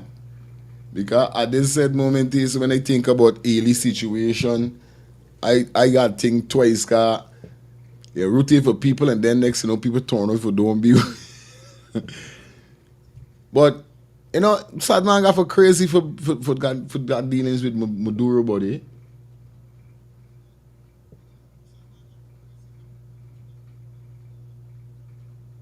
Yeah.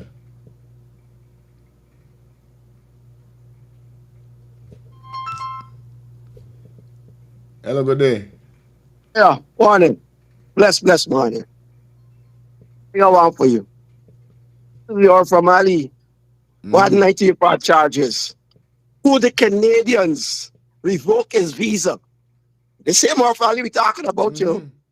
And there's the man who talking about.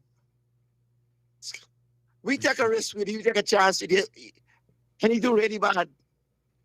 Do really bad. I'm telling you, buddy. How could you curse a brother? Mohammed said a lot of things. I try to remember some of the things he has said, right? I think, my thinking. I think Mohammed, to make a deal with Mohammed that he can run the second term. And then the renege on the deal. I think it's will happen. Personally, that's what I think happened.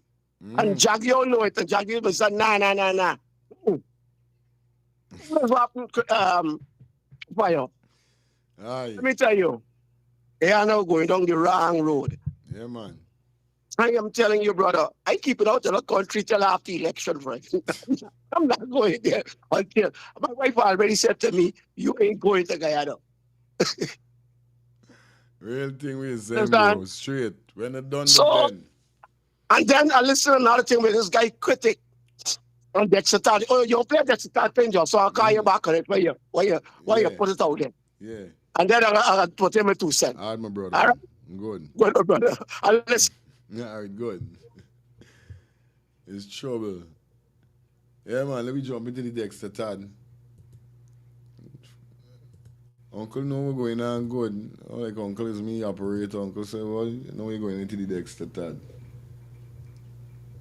Yeah, man.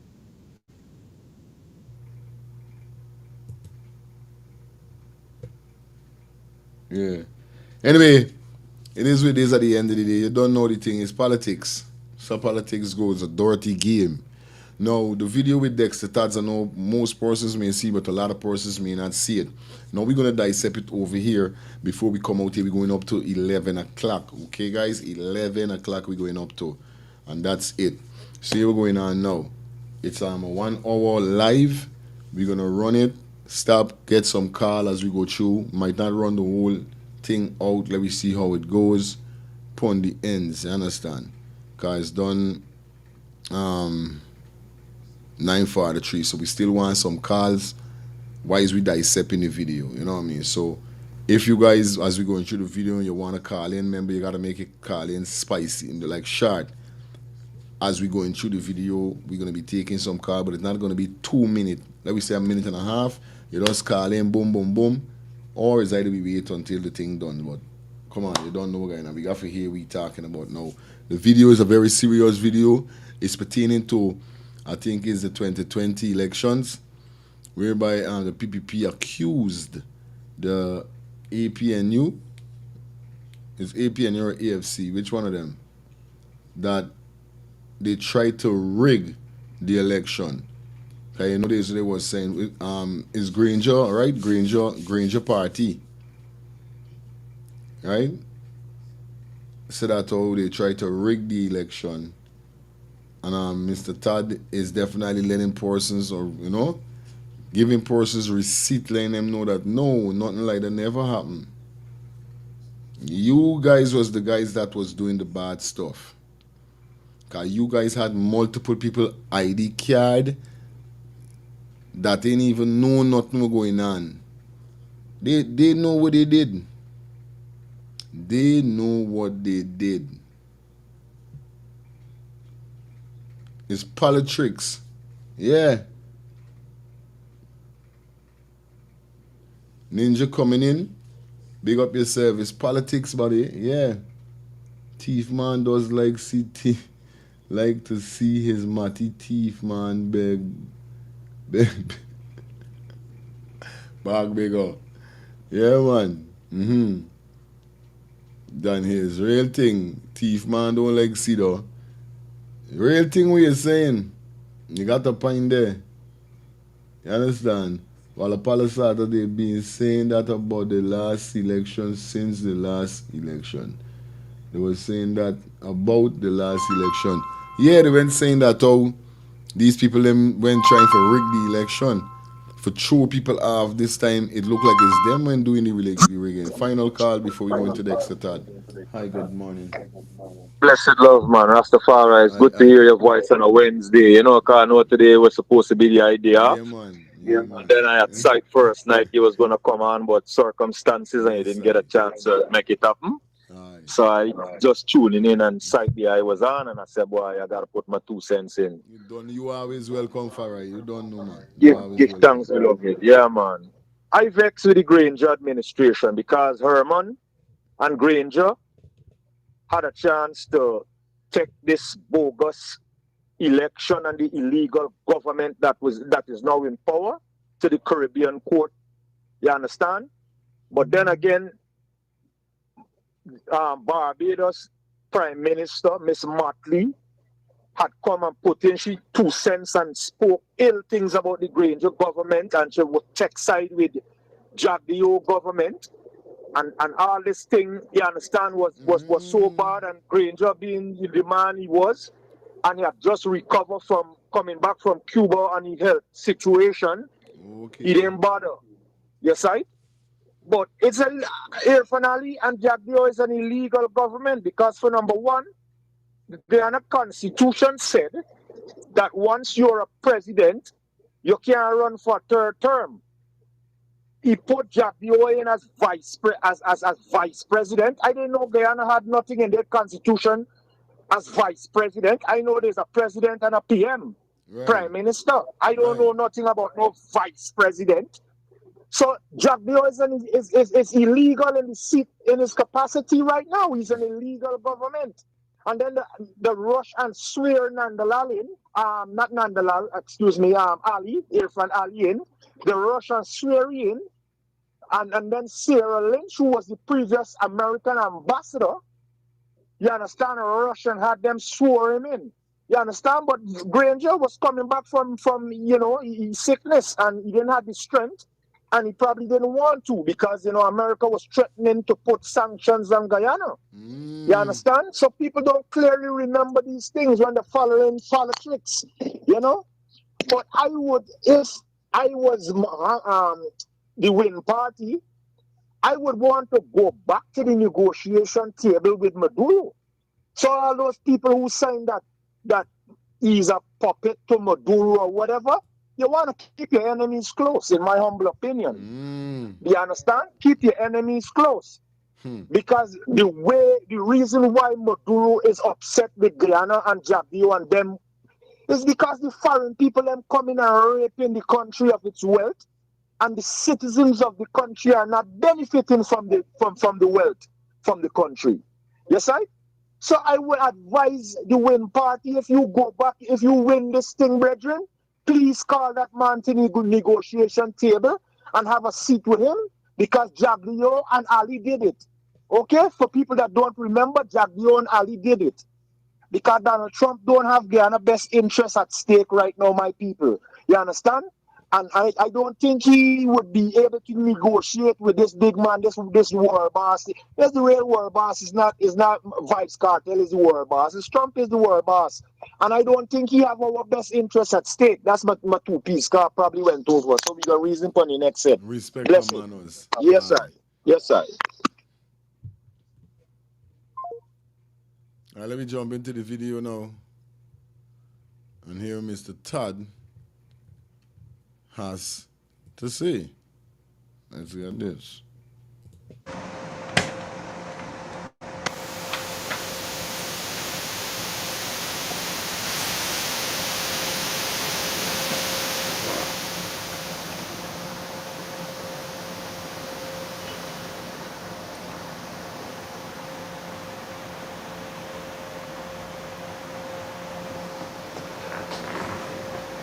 Hello, good evening.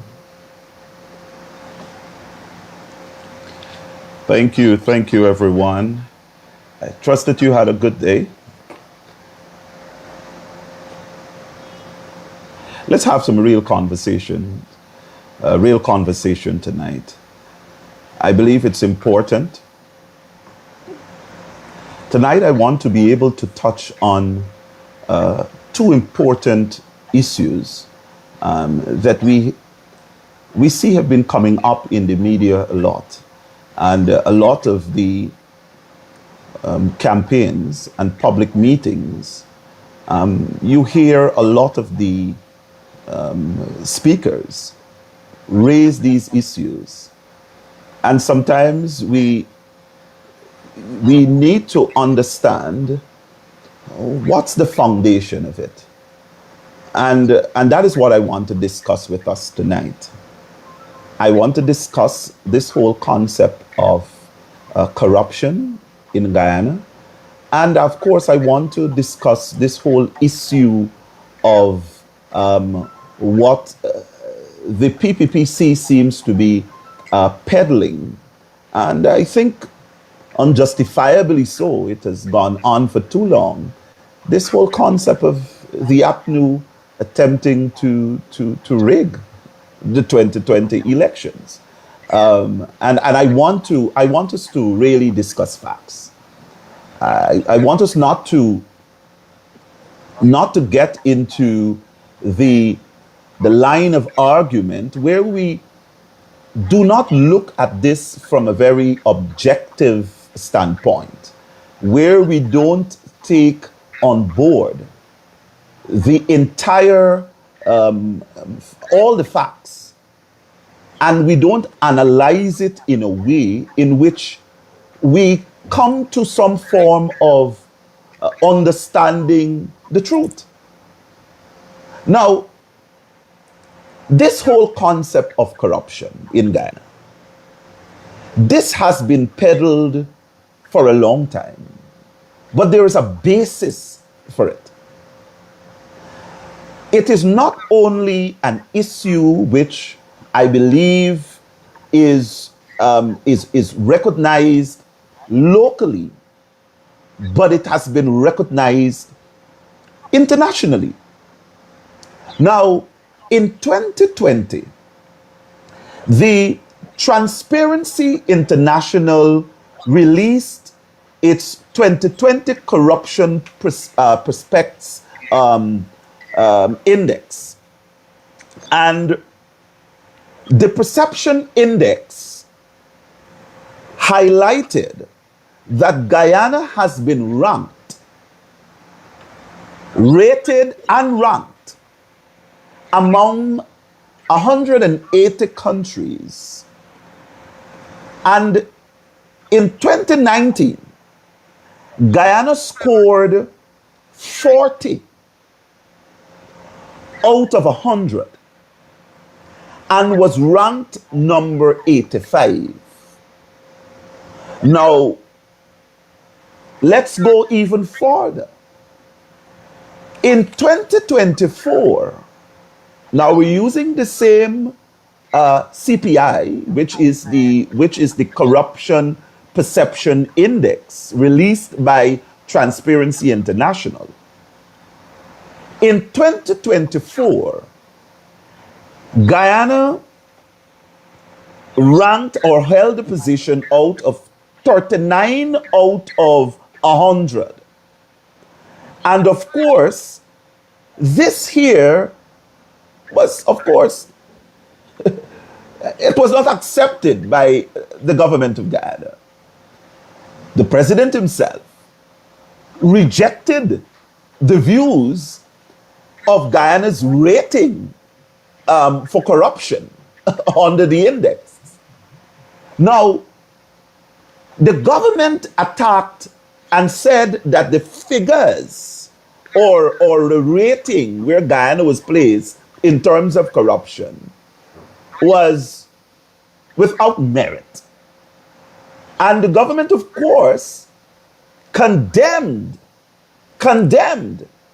the researchers in relation to corruption. But, my fellow Guyanese, let's look to see what the U.S. Department of Treasury Office for Foreign Assets Control, or what we know as OFAC.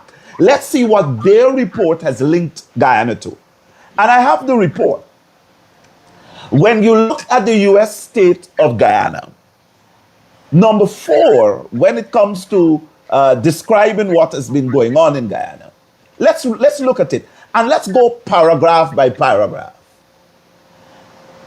It says, and I quote, as a matter of policy, the government of Guyana does not encourage or facilitate the illicit production and distribution of narcotics, psychotropic drugs, or other controlled substances, or the laundering of proceedings from illegal drugs transaction.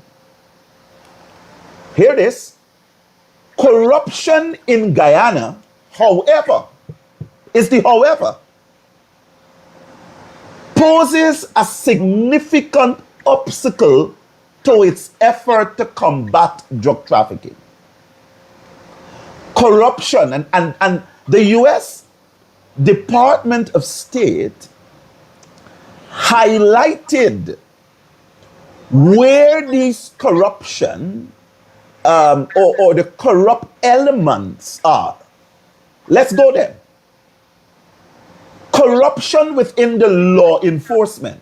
So outright, we have a lot of law enforcement agencies. We have SOCU. We have the Guyana Police Force. We have, of course, the custom and narcotics. We have, of course, we have the other agencies, and when I say customs, I'm talking about GRA. All those agencies will come under law enforcement. Now, so corruption within the law enforcement, here what they highlight: bribery. And of course, and nepotism in the public sector. Hold on, they didn't stop there. This is the U.S. Department of State. It says, and political entities So politicians are involved. Political institutions are involved in the corruption. Political entities further complicate the fight for drug trafficking. Authorities often drop charges. Now here is what they do. And this is what we're talking about. When we see we're on the campaign trail and we talk about the fact where there is no proper or the enforcement of law doesn't run across equally. This is the US State Department from their own research, their own observation, their own on the ground feedback is saying authorities often drop charges or their charges are never filed. And of course, there sometimes are no serious investigations. Traffickers are able to evade prosecution. Additionally, economic appeal to drug trafficking in Guyana. Here is why they are saying that the economical situation in Guyana contributes to this concept of corruption. They say that it's linked to high poverty rate, and low paying public sector jobs. This leads individuals to become involved in illicit activities and hinders efforts to curb trafficking. Now, this here, so when we talk about this whole concept of corruption and how corrupt the society has become in all different spheres, we are not only talking because of the fact that you want to attack the government without a basis. This is because the perception of Guyana has been recognized internationally as being a state that is corrupt. So there is a basis for it. And they have said clearly like up the live, guys. Please like the live up, guys. Like up the live. We got 905 persons in here. Can you guys like the live up, please? The US Department has said this has links to other things. High poverty in the society. People are without jobs. And so when we call on this and we recognize that this is a serious problem in Guyana, we continue to say that the government and their policies continue to have majority of the population remain in poverty. And it seems to be that people think that this whole concept and this whole argument of how our international community, how they look at us, has everything to do with what the opposition has been saying. No. The facts are there and they have analyzed the facts. So there is a strong basis for this whole concept of corruption. Now, I want to go to the second and the most important thing to discuss tonight. Is this whole concept of the continued rigged elections, attempting to steal democracy. You know, listen, my fellow Guyanese, sometimes it becomes very laughable. And that is because, you know, when you have listened to a lie for so many years, it starts to sound like the truth. But I ask you to dissect with me because it's not the truth. Let us remove what we call the veil and let us analyze this from a very strategic, from a very analytical point, that we can see clearly that what they have been telling us, that the APNU attempted to rig the 2020 election, is a lie. It's a lie. I'll start off by, just so that I can remind you of what I call the chronology of the events, of how it happened. Now, on the 2nd of August 2020, Gecom chair declared the PPPC presidential candidate, Dr. Irfan Ali, the executive president of Guyana. And the declaration was made following the recount of all votes cast in the presence of the CARICOM supervising team and in accordance with Article 177(2) of the Constitution. Now, 177(2) says, if more votes are cast in favor of the list in which a person is designated as the presidential candidate than in favor of any other list, that presidential candidate shall be deemed to be elected as president and shall be so declared by the chairman of the Elections Commission, acting only on the advice of the chief elections officer, after such advice has been tendered to the Elections Commission at a duly summoned meeting. Now, Gecom chair had instructed the chief elections officer to submit a report based on the results of the recount of all votes. Now, he, however, at some stage had refused to do so, contending that as the holder of a constitutional office, Gecom and the chair had no authority to issue such instructions.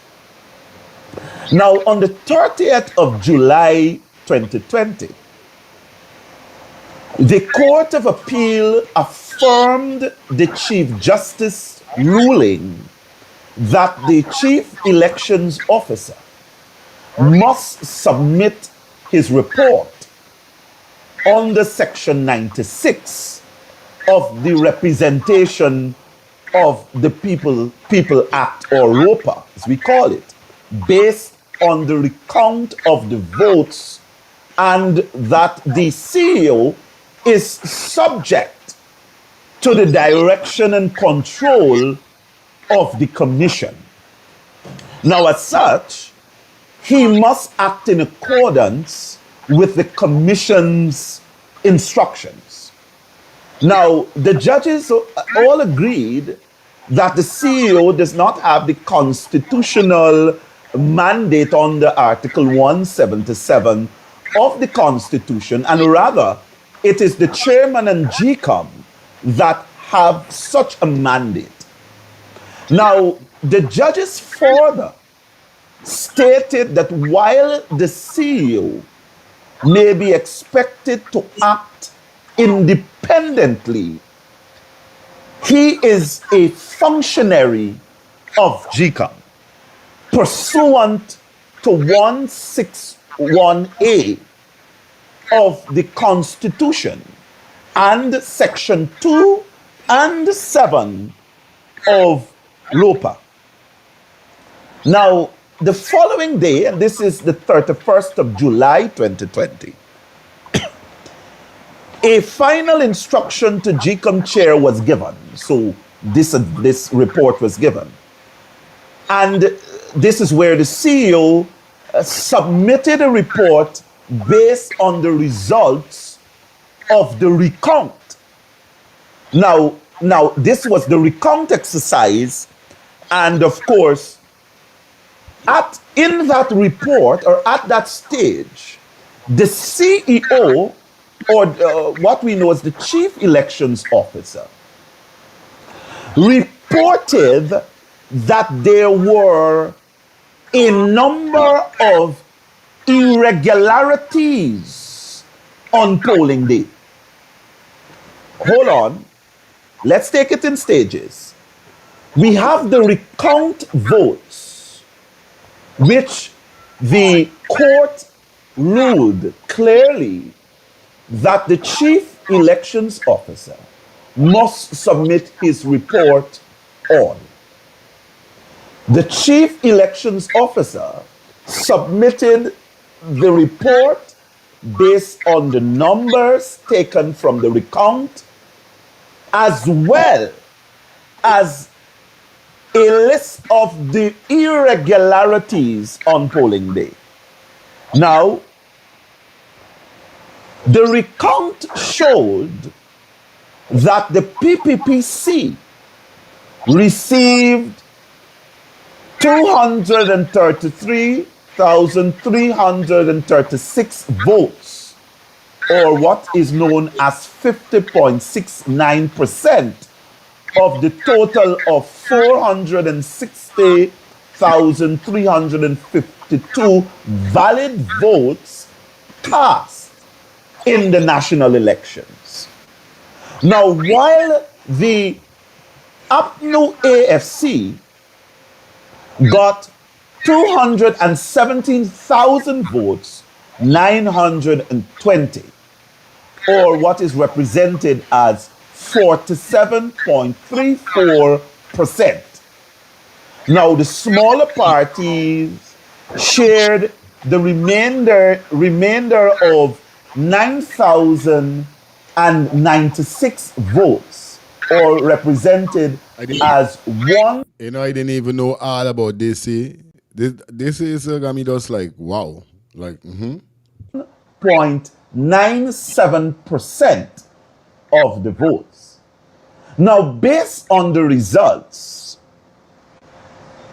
and this is comprising as well of the regional elections, the PPPC and the APNU AFC were allocated 33 seats and 31 seats respectively in the National Assembly. We soon open the phone line. We're going to play like 3 more minutes of the video, then open the phone line. Let me know what your thoughts upon what Mr. Todd is saying as we proceed, okay?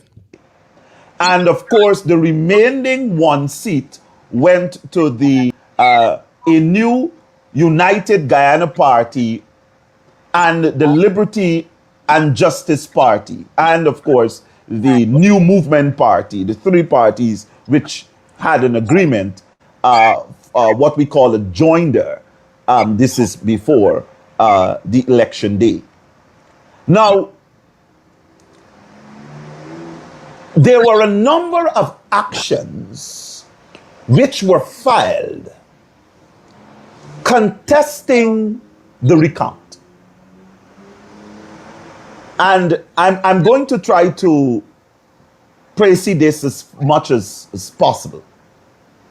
Now, these challenges to the recount were to argue, or the intention was to argue, that this entire exercise of the recount was unlawful.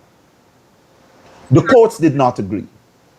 So what Gecom was compelled to do, Gecom was compelled by, of course, and this is supported by the number of judgments flowing out of the court, to count all votes. All votes. Now, I will come to the irregularities and I will show you how the irregularities for some time affected Gecom's officials in relation to how they were to treat with some of the votes cast. Gecom again, I telling you. Bottom line, all the court's direction, and I believe as a lawyer, rightly so, the courts ruled or reasoned that you have to count all the votes. And if you were to challenge the votes, or if you were to challenge the process or the elections, then you can only do so by way of an elections petition. Now, the elections petition, those two petitions, petition 88 and 99, were both filed. The petition attempted to deal with this question of the irregularities. Now, where does the irregularity go? The irregularities go to the whole question as to whether or not the 2020 elections, whether it was free and fair. That is where it goes. Now, you would understand, and I'm because of the fact that we still have the active case in court where some members are charged criminally for conspiring, and that is in essence what the charge is attempting to do is to say that there were a number of persons who attempted with Claremont Mingo to declare results which, of course, did not reflect the statements of poll. Now, let me tell you this. I know they got a lot of persons on the internet calling on where is the APNU statements of poll, where is this poll? Listen, you are being misled. You are being misled, and you're being misled because whether the APNU has statements of poll, whether the PPP has statements of poll, whether Gecom has statements of poll, it is not the statements of poll which has caused doubt on the elections. It is the irregularities which Gecom itself highlighted. And I will go to them. Now I have Gecom working with these people. Gecom working with these people. Basically, this is what I get. Listed them so that if anyone wants them, contact me. Or they're in the press, they're all over. I will tell you what the irregularities are. So this question as to whether the APNU attempted to rig the election, it is false. There is no basis for that rhetoric. There is no basis for that type of slander to a party. Because that is not where the argument for the 2020 elections really lie. It really lies in the issue of the irregularities. Now, these irregularities were never ventilated. The elections petitions were not dismissed because the irregularities were not established. The elections petition, they were, of course, both of them, and let's deal with 88, that was dismissed because of a procedural error. Procedural error. Now, the election petition process, there are rules.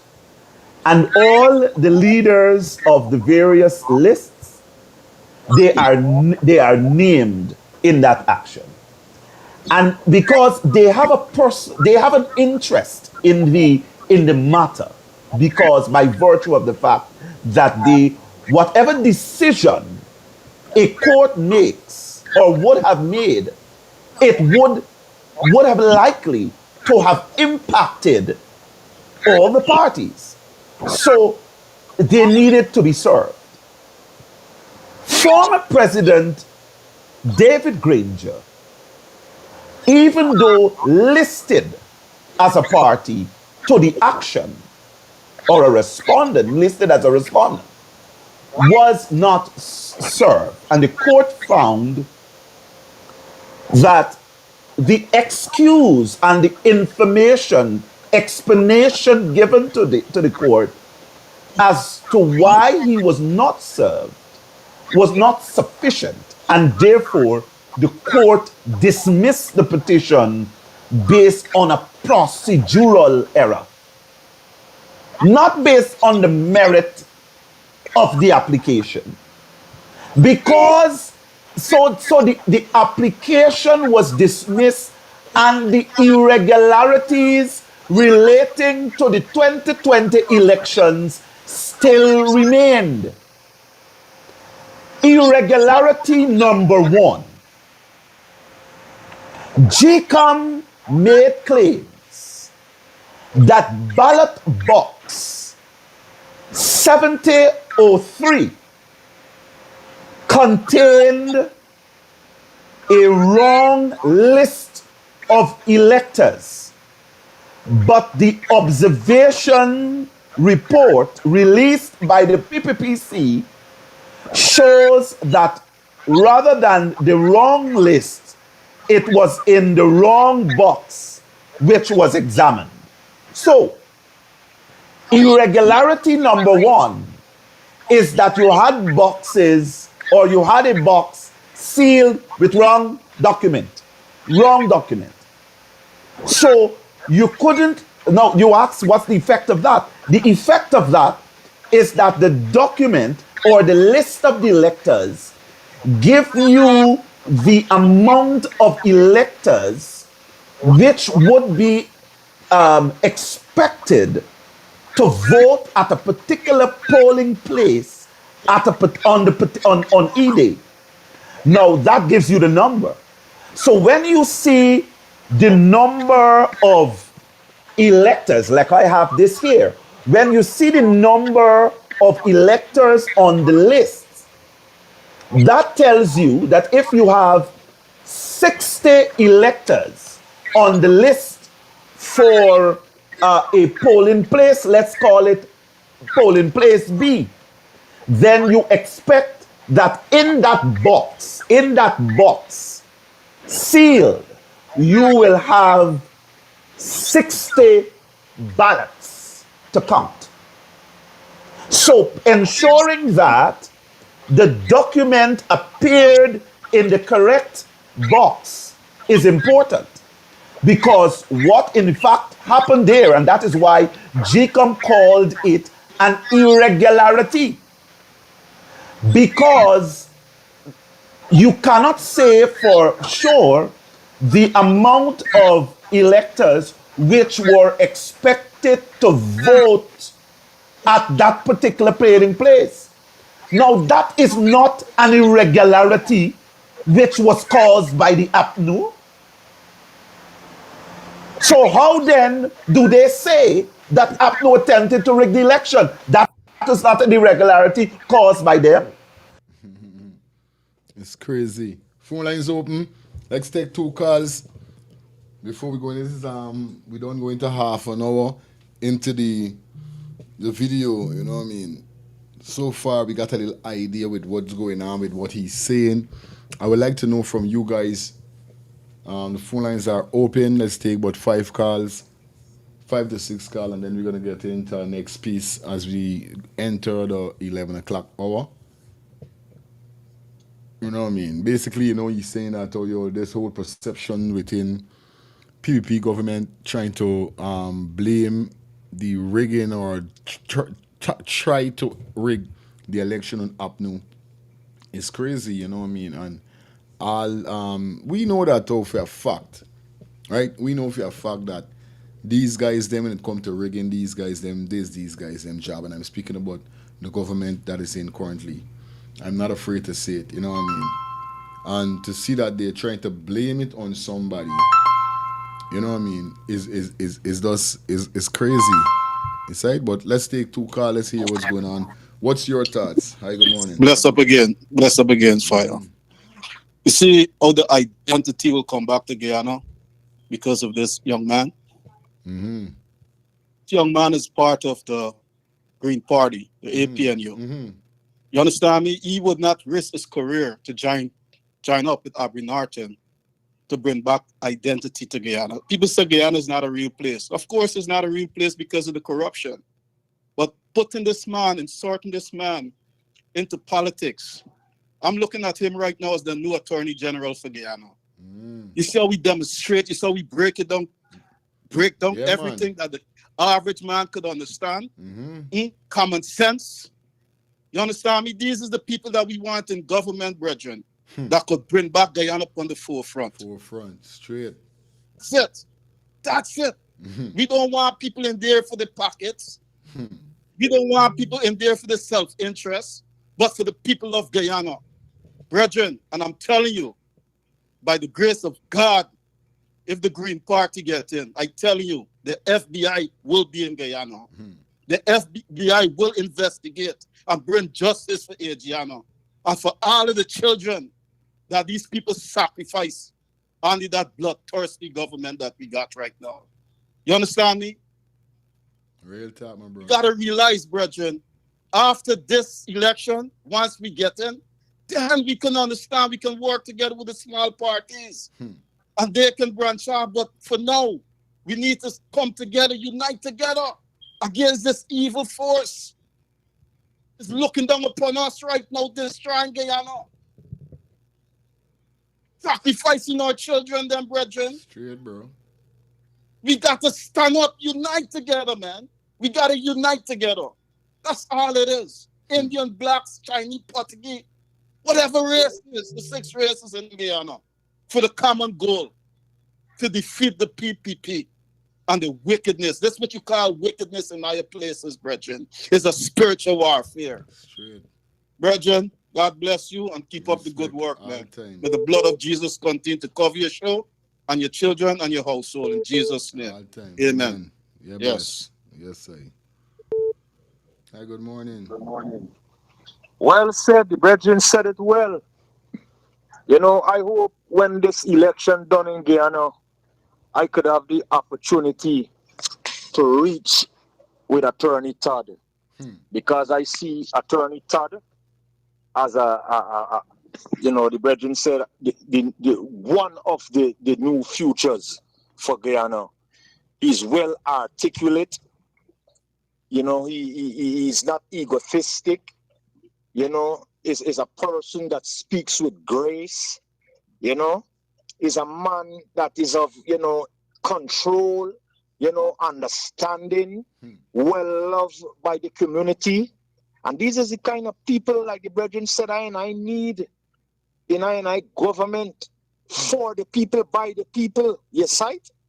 So I hope that, Jah favor me who I could be in his presence. Because there's a brethren there I would love to meet and shake his hand and thank him for his service. Because when I sight him, I see he as a young Forbes, as a young Burnham. Because, a lot of people talk ill things about Lyndon Forbes Sampson Burnham, who's one of my, Ian Walter Rodney is one of my big idols, Because and one of the things Rastafari is teaches self-reliance. And you see, when Burnham was in power, Guyana didn't owe the IMF no money. When the PPP took over from Burnham, but Guyana didn't have debt. We didn't borrow money. We didn't owe IMF no money. Okay? And Burnham was following the teachings of His Imperial Majesty, and a lot of people don't know that. A lot of people don't know Haile Selassie of Ethiopia, the Rastafari king, had a lot to do with the forming and the making of the flag of Guyana. I could teach y'all a lot of things about Rastafari, but it's not the appropriate time. But y'all just beat dumb Rastas like, we's illiterates. But anyway, like I said, my brethren, this is a new face for Guyana, and I give thanks for his service. And I hope he keep up the good work that he's doing, because I know with him and Amanda Walters and Miss Brooms and all these other people, Nigel Hughes and all of them, is the new people that Guyana really need in this new diaspora, in this new millennium of Belgium. One love again till we reason, beloved. Give thanks. Yes, I. Said it well. Dr. Todd definitely touch a lot of persons to how he's reason and he's keep it real. There's one thing I like about you, He shows that, the integrity within himself, and he shows that sign of not or can't get buyout or would not stop speaking the truth, no matter how much it hurt them. And he do it in a respect, and this is what he's do it. He's do it in a respectful manner. Is that a man got for curse or diss them in no kind of intelligent way, but the man is diss them in a intelligent way. Is that it, man? Because they got other ways how we could deal and say, call them kind of names, or the man don't do the man, just keep it clean, keep it natural, and just hit them. Phone lines open, let's take 2 more calls, and then we're going to get back to the video. What you guys think about what Mr. Todd is saying, I hope the attorney Todd will be our Attorney General of Guyana for real. Well, all right. See as nobody in call, and then we jump back into the video. Irregularity number 2. Gecom claimed that 50 counterfoils were missing from the ballots issues for box number 7024, and there was 7 extra ballots found, which were found in box 7060. I want it to sink in. I want it to sink in. Because when you hear the PPP talking about rigged elections and all, they are not talking about the irregularities of the overall elections and the perception of the overall elections. You must ask them, why is it that you had extra ballots? Now these are not ballots that were unused. These are used ballots. Why is it that you had 7 extra ballots found in box 7060? You talk about rigged elections?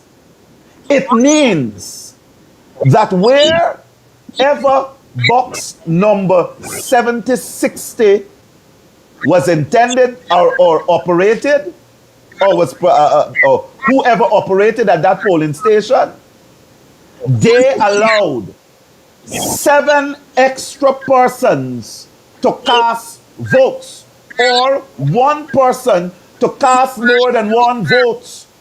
That was found in that box. It's crazy. That is crazy. That's why when we had the call of the night, when the woman called, and I forget, I got store she name. And the woman said, boom, she turn up for show up, she show up for vote, and can't find she name. And she put up with she name there on some other person face. Some person was dead. Some dead person vote with she name. She was like, what? I said, for real, sis? The woman say, yeah. And she asked the woman in there what really going on here and all them thing, and how the person with dead guy come and bring back some birth certificate, some ID for getting him off. And I said, what? These people here ain't good, by yo. I tell you, I see this election. Again, this election is not gonna be no easy election. You understand? People, I feelings my sister calling here, so good morning. Blessings, my brother. Remember, I told you I had a problem with them. Is you I when I talking never about? find my name to vote, Is right? you I talking about? Yeah, Is you I I telling me realize about? this stuff, but you give it wrong right here. When I check in on the list, I didn't get finding my name. They say you can call into Gecom. When I call into Gecom, I give the woman my name. She said, okay, hold on. She check in. She come on back and she said she can't find my name. I said, but I have a list in front of me here with 6 persons in the area where I'm living that die. I said, one person died 7 years ago, one died 5, one died 3. And I started telling her. I said, so how their name is on the list and my name is not on the list? All right. She said, oh, well, their family didn't bring in the death certificate. I said, excuse me? Said, yes, the family didn't bring in the death certificate. I said, well, therefore, let me ask you something. Who bringing my death certificate? Because if me name is on the list, somebody had to carry me death certificate. She gets silent. I turned to her. I said, hello? Said, hi. I said, I asked you a question. She said, I wouldn't be able to see. And I hung up the phone. And I didn't get the vote. Right? So just showing you this stupidness what these people is trying to tell people. Nobody got a carry nobody death certificate when they're dead. From the time you buy your name register, from the time you dead, your name's supposed to come off the list. Real time. Yeah. Understand what I'm saying? No. Straight. Everybody blame Granger with this whole scenario with this election that take place. But I never hear nobody call one particular person name. Basil Williams. He was the person that it had the position that Nandalal have right now. And he never played a role. He had part where he could have pressed charge and Ali could have been in jail before the election and never follow it up. But everybody's pointing finger at Granger. He had his work to do and Basil Williams never do it. You don't hear nobody talking about, like he come off the world map for Guyana. I tell you. Then Granger did trust the Indian man from the PPP party that he allowed to join the party. I can't remember the man name right now. And when he joined the party, when Sharon Das, that is his name. And when it was time to vote for a list to pass in Parliament, he voted against Granger. That's why Jack Udom ended up winning the seat in Parliament. You understand? People ain't talking about things. It's not Granger alone had a job to do. He had snakes and crab in the barrel. People need to remember Basil Williams had the position where Ram Logan got, and he didn't put it to use. You don't hear about it. I don't even know if he's still living. Have a blessed day, my brother. All time, sis. Thanks, yo. Yeah, man. Thanks for coming on forward and clear up the whole like teaching. We see the woman come. Here we should come and say, all right, good. It's crazy, buddy.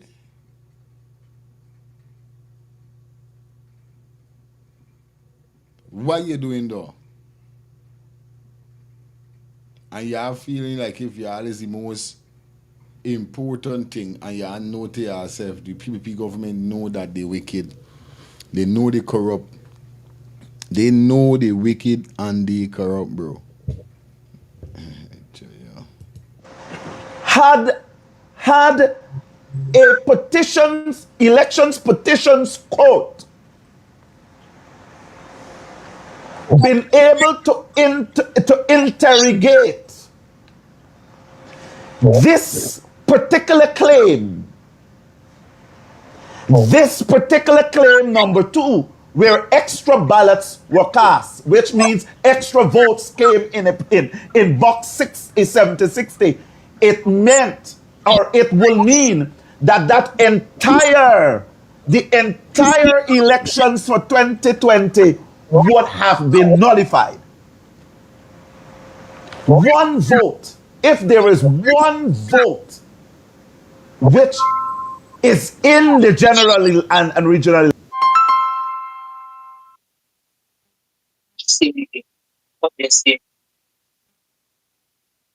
Since bang, bang, bang, bang. Right into everyone. Thank you very much, my lady. Thank you very much, my lady, for your information and for your news and your experience. Understand me? Give that, to Rastaman. Understand? We're talking, as I keep saying all the time. Black people in Guyana is divided. Understand me? And living a shitty life is going to be bare shitty results. It has nothing to do with that shitty American ambassador talking or any other shitty prime minister in the Caribbean talking. People in Guyana have to wake up. Guyanese have to wake up. If don't together, especially the black community, need to wake up so that even if they don't win an election, they will have a position, they will have a chair, they will have a seat, and they will have a mouth in there. Huh? At the end of the day, Guyanese and the world got to wake up straight. Talking to me? At the end of the day, them is who got to wake up, buddy. Them is who got to wake up. And you see when Rastaman was talking about when Granger went on his surgery thing, when Granger coming back, if Granger the only deal with certain things, Granger might would have dead, brother. And then you would have hear he dead through complications of his surgery and all these phony things, brother. Granger had beer snakes in there. And the results is there. Every time there's an election, after the election win by the PPP, all the rest of small parties, even the APNU, all of them is dismantled and broke up. And you could see it happening even in 25 because, look, the girl, I can't remember her name, that leave them. And the other guy. Understand, it's Guyanese black is who need to get together if they need a voice in Guyana. That's what they need to do and start paying interest, just like how this woman pay interest. Start asking questions. Well, if all these people from my community die, and I feel alive, who bring in my death certificate if them won't come in? So right now, it's people need to wake up and start using their common sense and seeing things will happen. Whether somebody from outside talking, if the people from inside is who need together. And all the time when we fighting the PPP, it's all the time is bare backstabbers. We backstabbing ourselves within there too, brother. That's the reason why we can't get up there. We can't get up there. People talking. You said a very good thing this morning, People might be talking about why Muhammad enjoyed this body, that body.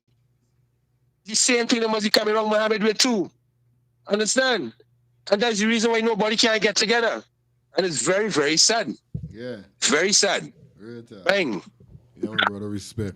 Yeah, man. Great thing. Let me jump back into this. Elections that ought not to have been cast. The entire elections is invalidated. Entire elections is nullified. The entire election, because one vote can spoil the whole elections. One.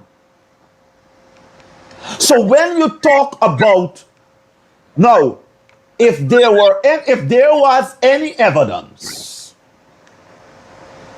that APNU people or APNU party was responsible for putting 7 extra ballots in box 7060, then those people would have been charged. They would have been charged. So when you talk about rigging of an elections, you have to talk about this. You can't leave this out. Who, and they must answer, who allowed 77 extra ballots to be in box number 7060? Who allowed that? Whichever party allowed that, they should face the scorn. They should face the label of attempting to rig elections because they are the riggers. But that's not the APNU. That's not APNU. Claim number 3. Claim number 3. And I want you to write them down. I want you to write them down. I want you to say it back to them when they talk about APNU rigged elections or attempting to rig election. I want you to say it back to them because we have facts. Gecom claimed that the same box number 7060, here it is, a list of electors ticked, a list of electors ticked off for another station was found. You see, in the same 7060 box, and this is an attempt. Listen to me.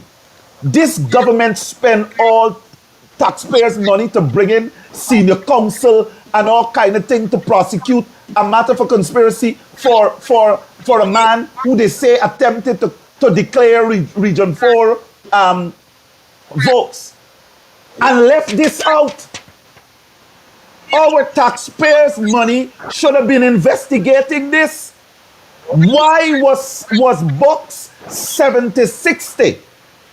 Why was there not the correct list ticked off in that box? Why wasn't there? Now I'm going on to claims number 4, irregularity number 4. Gecom claimed that there was a misuse of oaths of identity. This oath of identity, misuse, and they justified it. They justified it. Hear what they said. There were claims that District 8, there were 83. Hear the number. There were 83 cases where persons without ID cards and oaths of identity were allowed to vote. So every person who worked in district number 8 should have been a subject of investigation. They should have been questioned as to why you're attempting to rig the 2020 elections. Why did you allow people to vote? And not 1, not 2, not 3, not 10, 83 cases. Now, you know when someone comes to vote, I worked elections already, years ago. When persons come to vote, in order to know that the persons come to vote, the person ID card is checked. Yes, you have to present a form of identity. So you present your passport or your ID card. And of course, your names and all the information is ticked off. And that information, whatever ID number and so on, is written so.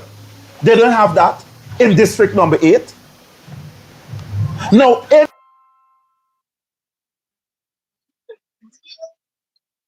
Hello, good morning. Yeah, good morning, sir. How are you? Yeah, man, it is, son, my brother. No, I always call it wrong number, man, because I don't dep on the show all the time. I'm sorry about that, right? You good, man. You good. But listen to me, right? Amanza is sweet and she got look like she mean well, right? But tell Amanza for me, boy, she got to join up and she got to come again, right? You see me and Motley, you see how me and Motley, she's a powerful woman, but she never come by herself. She shelter under Owen then branch off.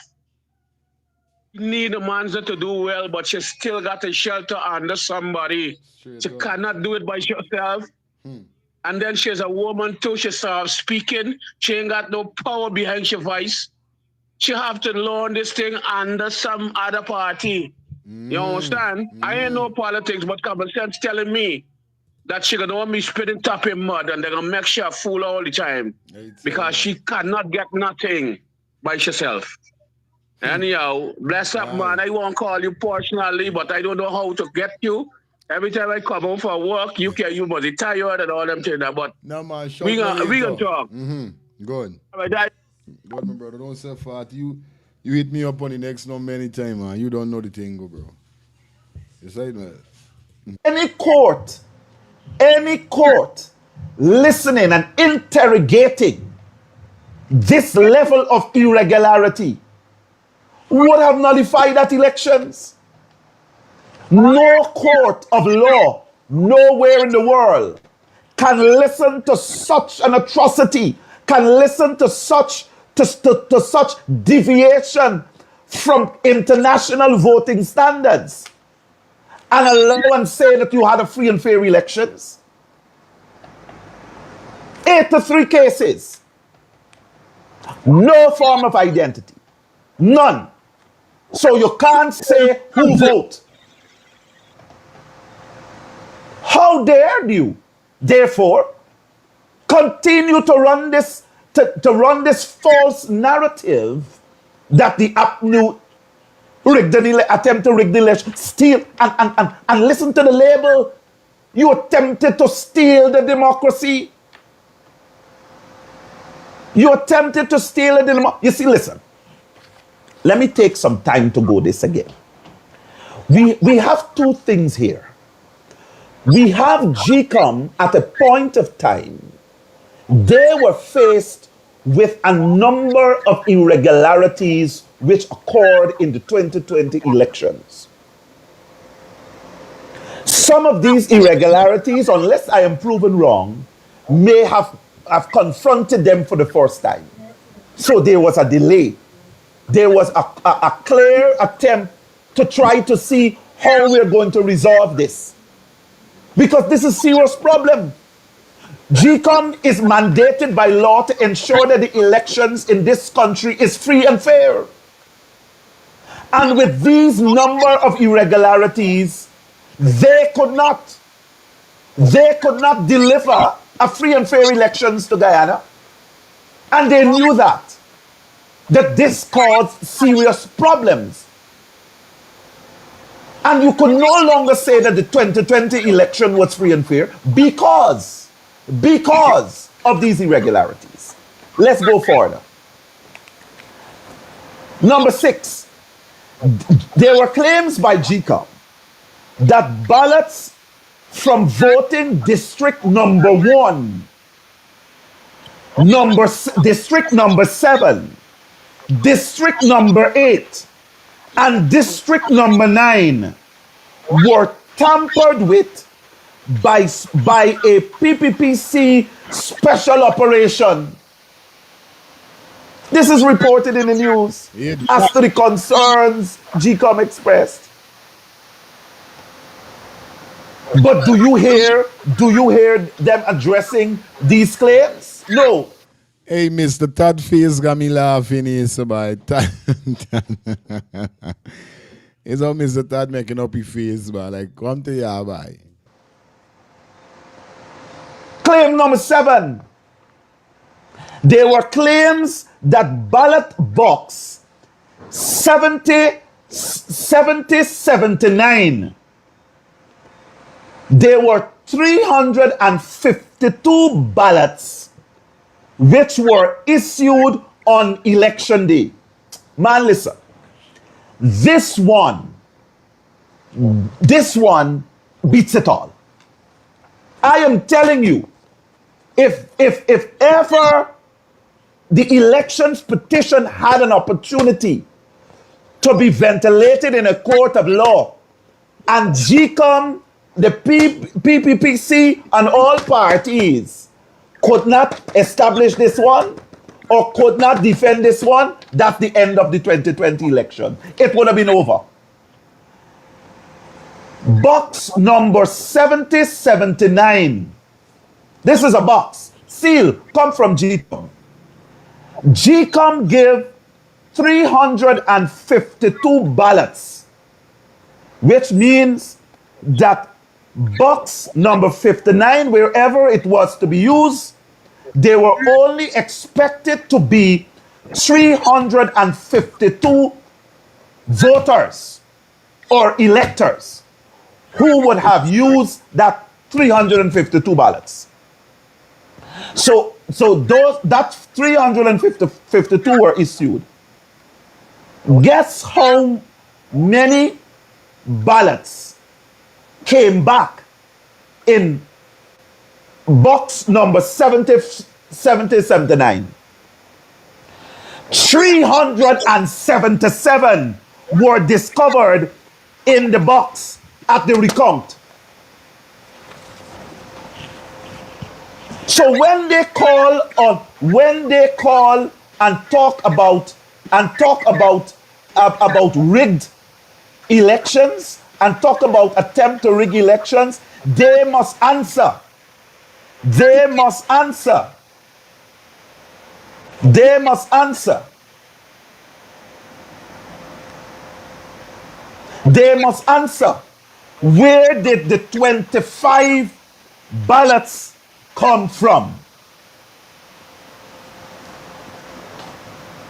Where did it come from? For over 4 years, they continued to run this narrative of the APNU attempting to rig an elections. And no one, not even a responsible government, stood up and said, listen, the irregularities and concerns which were raised by Gecom, even though the election petition failed because of a procedural error, this is a serious problem. I call on Gecom to investigate this. Whether they say Gecom doesn't have the power to investigate it, I call on the police to investigate it because it's a criminal matter. Where did 25 ballots come from? Who were they cast for? Which party is responsible for it?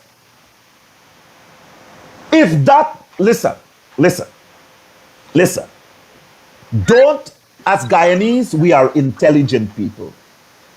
And we must not allow the PPPC's operatives to continue to insult our intelligence. We must not allow it anymore. Because let me tell you this. If they had blamed APNU for this 25 extra ballots which were found in box number 7079, the elections would have been over. It means that the court would have had to invalidate that entire process, that entire 2020 elections. It means that President Irfan Ali would have had to demit office. The PPPC remained in government by a fluke. By a fluke.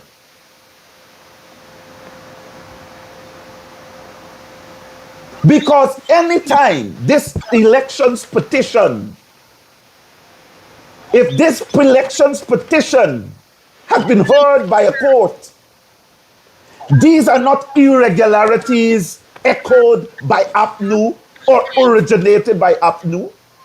These were irregularities. Hi, good morning. Yes, all right. Final call, Bridget. Well said, Attorney Todd. Well said. Well articulate. Break it down in a comprehensive way that we could comprehend it. It's a null void government that is in power right now. Should not have been there. And being Mr. Granger, the leader of the opposition party, which is now opposition, he should have pursued this case in the Caribbean Court of Justice. Close advisor who was at that time was Mr. Herman.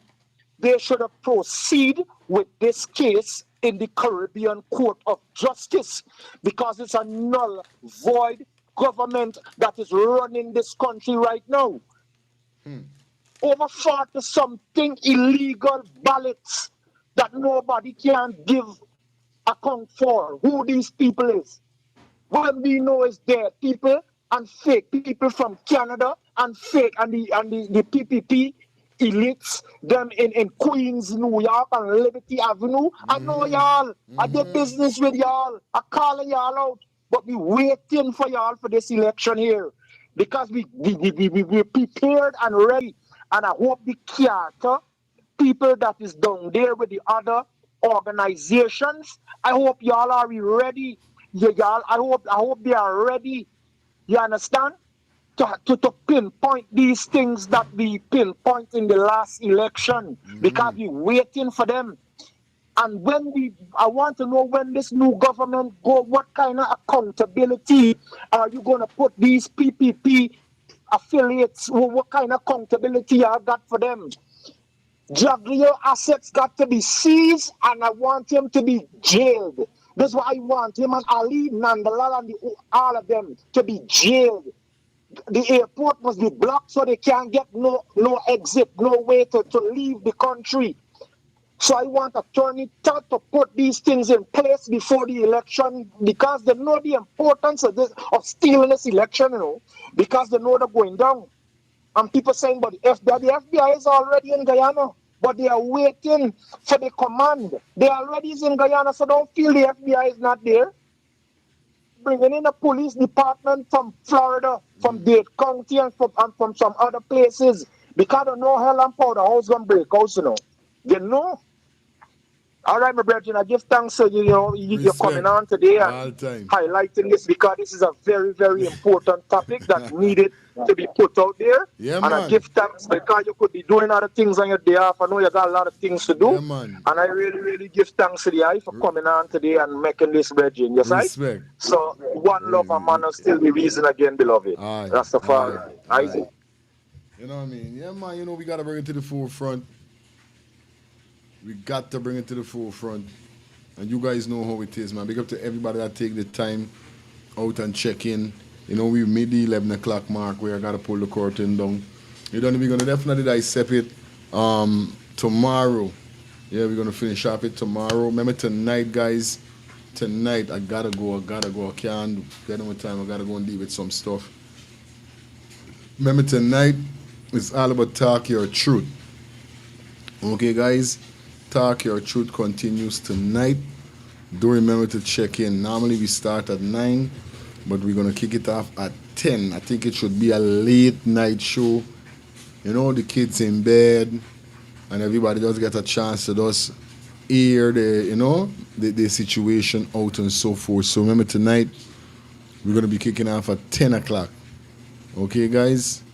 It was a pleasure being here with you guys. You know the code. You know how we're doing it already around here. Peace and love to you guys until tonight. Like I said, we're going to continue this video tomorrow morning. Definitely going to try to come here so early. Because what I get for understand is that they say if I get for go to sleep early, I could wake up early. But when I go to sleep late, it's hell for wake up early. So you don't know what's going on, We're going to try to see what could happen. But I love you guys. Thanks for calling. Remember tonight, the show continues. Talk Your Truth. For those persons who don't know what went down last week, y'all can go back and check it out. I don't want nobody to be frightened. I don't want nobody to be ashamed. I don't want nobody to be afraid. Call in. Talk your side of your truth. What you're being true. what a core to you in life, and all these things, guys. Come on, you know the code, you understand? Talk your truth. Continue tonight. We're going to be back here at 10 o'clock tonight. Peace and love to you guys. You don't know the code, go already. Stay blessed. Stay prayed up. Love you. Your words are powerful, but even the best need a little polish. Whether it's a business report, presentation, blog post, or academic paper, we've got you covered. At Smarty Pants Consulting, our expert editors and proofreaders ensure your writing is flawless, clear, concise, and compelling. Don't let typos or grammar slip-ups hold you back. Let Smarty Pants Consulting elevate your work to the next level. Fast, reliable, and professional every time. Call or text Smarty Pants Consulting at 212-658-8700 and get started today. Your words perfected. Call or text Smarty Pants Consulting at 212-658-8700. That's Smarty Pants Consulting at 212-658-8700. Thinking of buying or selling a home or renting an apartment? Then look no further than Citadel Circle Realty. Located at 1111 Utica Avenue in Brooklyn, New York, we cover Brooklyn, Queens, Long Island, the Bronx, Staten Island, and Manhattan. Let one of our knowledgeable and professional agents assist you with your real estate goals today. Buying or selling today? No problem. Need to rent an apartment? We got you covered. Call us today at 718-717-8251. That's 718-717-8251.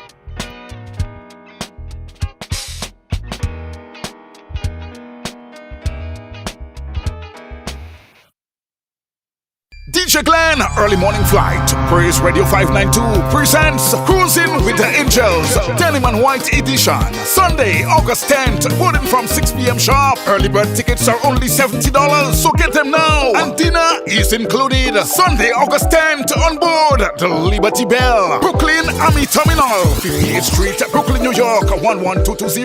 All hosted by DJ Glenn, music by DJ Sean and Baby Wayne. Live performances by Renwick, Gooseberry, Twin Fire, LaFleur, Durant, Eddie Niblet, Again and again. See John the Baptist, don't tell them repent, me come fit tell and them. so much more. Get your $50 limited ticket special right now. Go to www.praiseradio592.com. Call 718-496-2219. Take advantage of our Liberty special offer right now while supply lasts. Get your tickets now at Upper Dem Express, 915 Utica Avenue between Church and Snyder Avenue, and Caribbean Power Jam, 169 Ramston Avenue between Winthrop and Rutland Road. Cruising with the Angels, Denim and White Edition, all hosted by DJ Glenn. Sunday, August 10th. Planning to take a trip to Guyana? Planning to do a tour in Guyana? Well, this is the ideal company for you to call, and we're talking about Matthew's 24-hour bus service, city and nature tours, airport trip, church trip, family outing, local tour, river tour, Kaicho Fall tour, Entori, Amarinian Village, Suriname, and Brazil tour. Matthew's 24-hour bus service, city and nature tour. You guys could contact them on 592-639-2663, 592-673-2348. Let me give you back that number, 592-639-2663 or 592-673-2348. You guys could also follow him on Facebook at Matthew's 24-hour bus service, city and nature tour. Yes, guys, or you could contact Matthew direct with this number here, 639-2663. That's 639-2663. Matthew's 24-hour bus service, city and nature tour. Planning a tour? Well, definitely you guys need to check this out. Matthew's 24-hour bus service and nature tour. Get there. Do not wait for next year.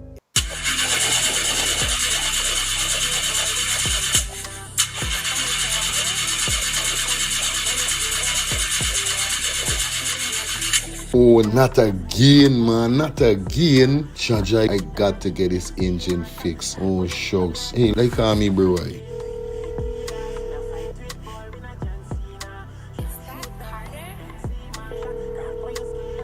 Hey, what going on there? What going on, Germs? Hey, days, dog. Right now, me head hot to me, bro. Me engine ain't starting. Where me engine ain't starting? Not the other day you fix your engine. But I mean, no, these man ain't do a good work or what, right? I want to know what part I could get me engine fixed, bro. Alright, don't say 40. I got to help you out, because you know you're my brother. Excitement. Hey, what going on? It's all about A and F General Auto Repair Inc., bro. These man, them specialize in everything when it comes to your car, your engine, your wheel, you know what I mean? Your carburetor. Whatever it is, bro, these man is the man, them will fix your vehicle. Alright, well, like no part these people them there, man. These people are located at 5731 Cooper Avenue, yeah, Glendale, Queens. You understand? You could contact them on 347-844-9333 or 347-357-8723 or 646-972-8828. It is enough number. Well, all three them number, you must get onto them, man. Well, they were going on me wasting no more time about it. I gonna deal with this engine now.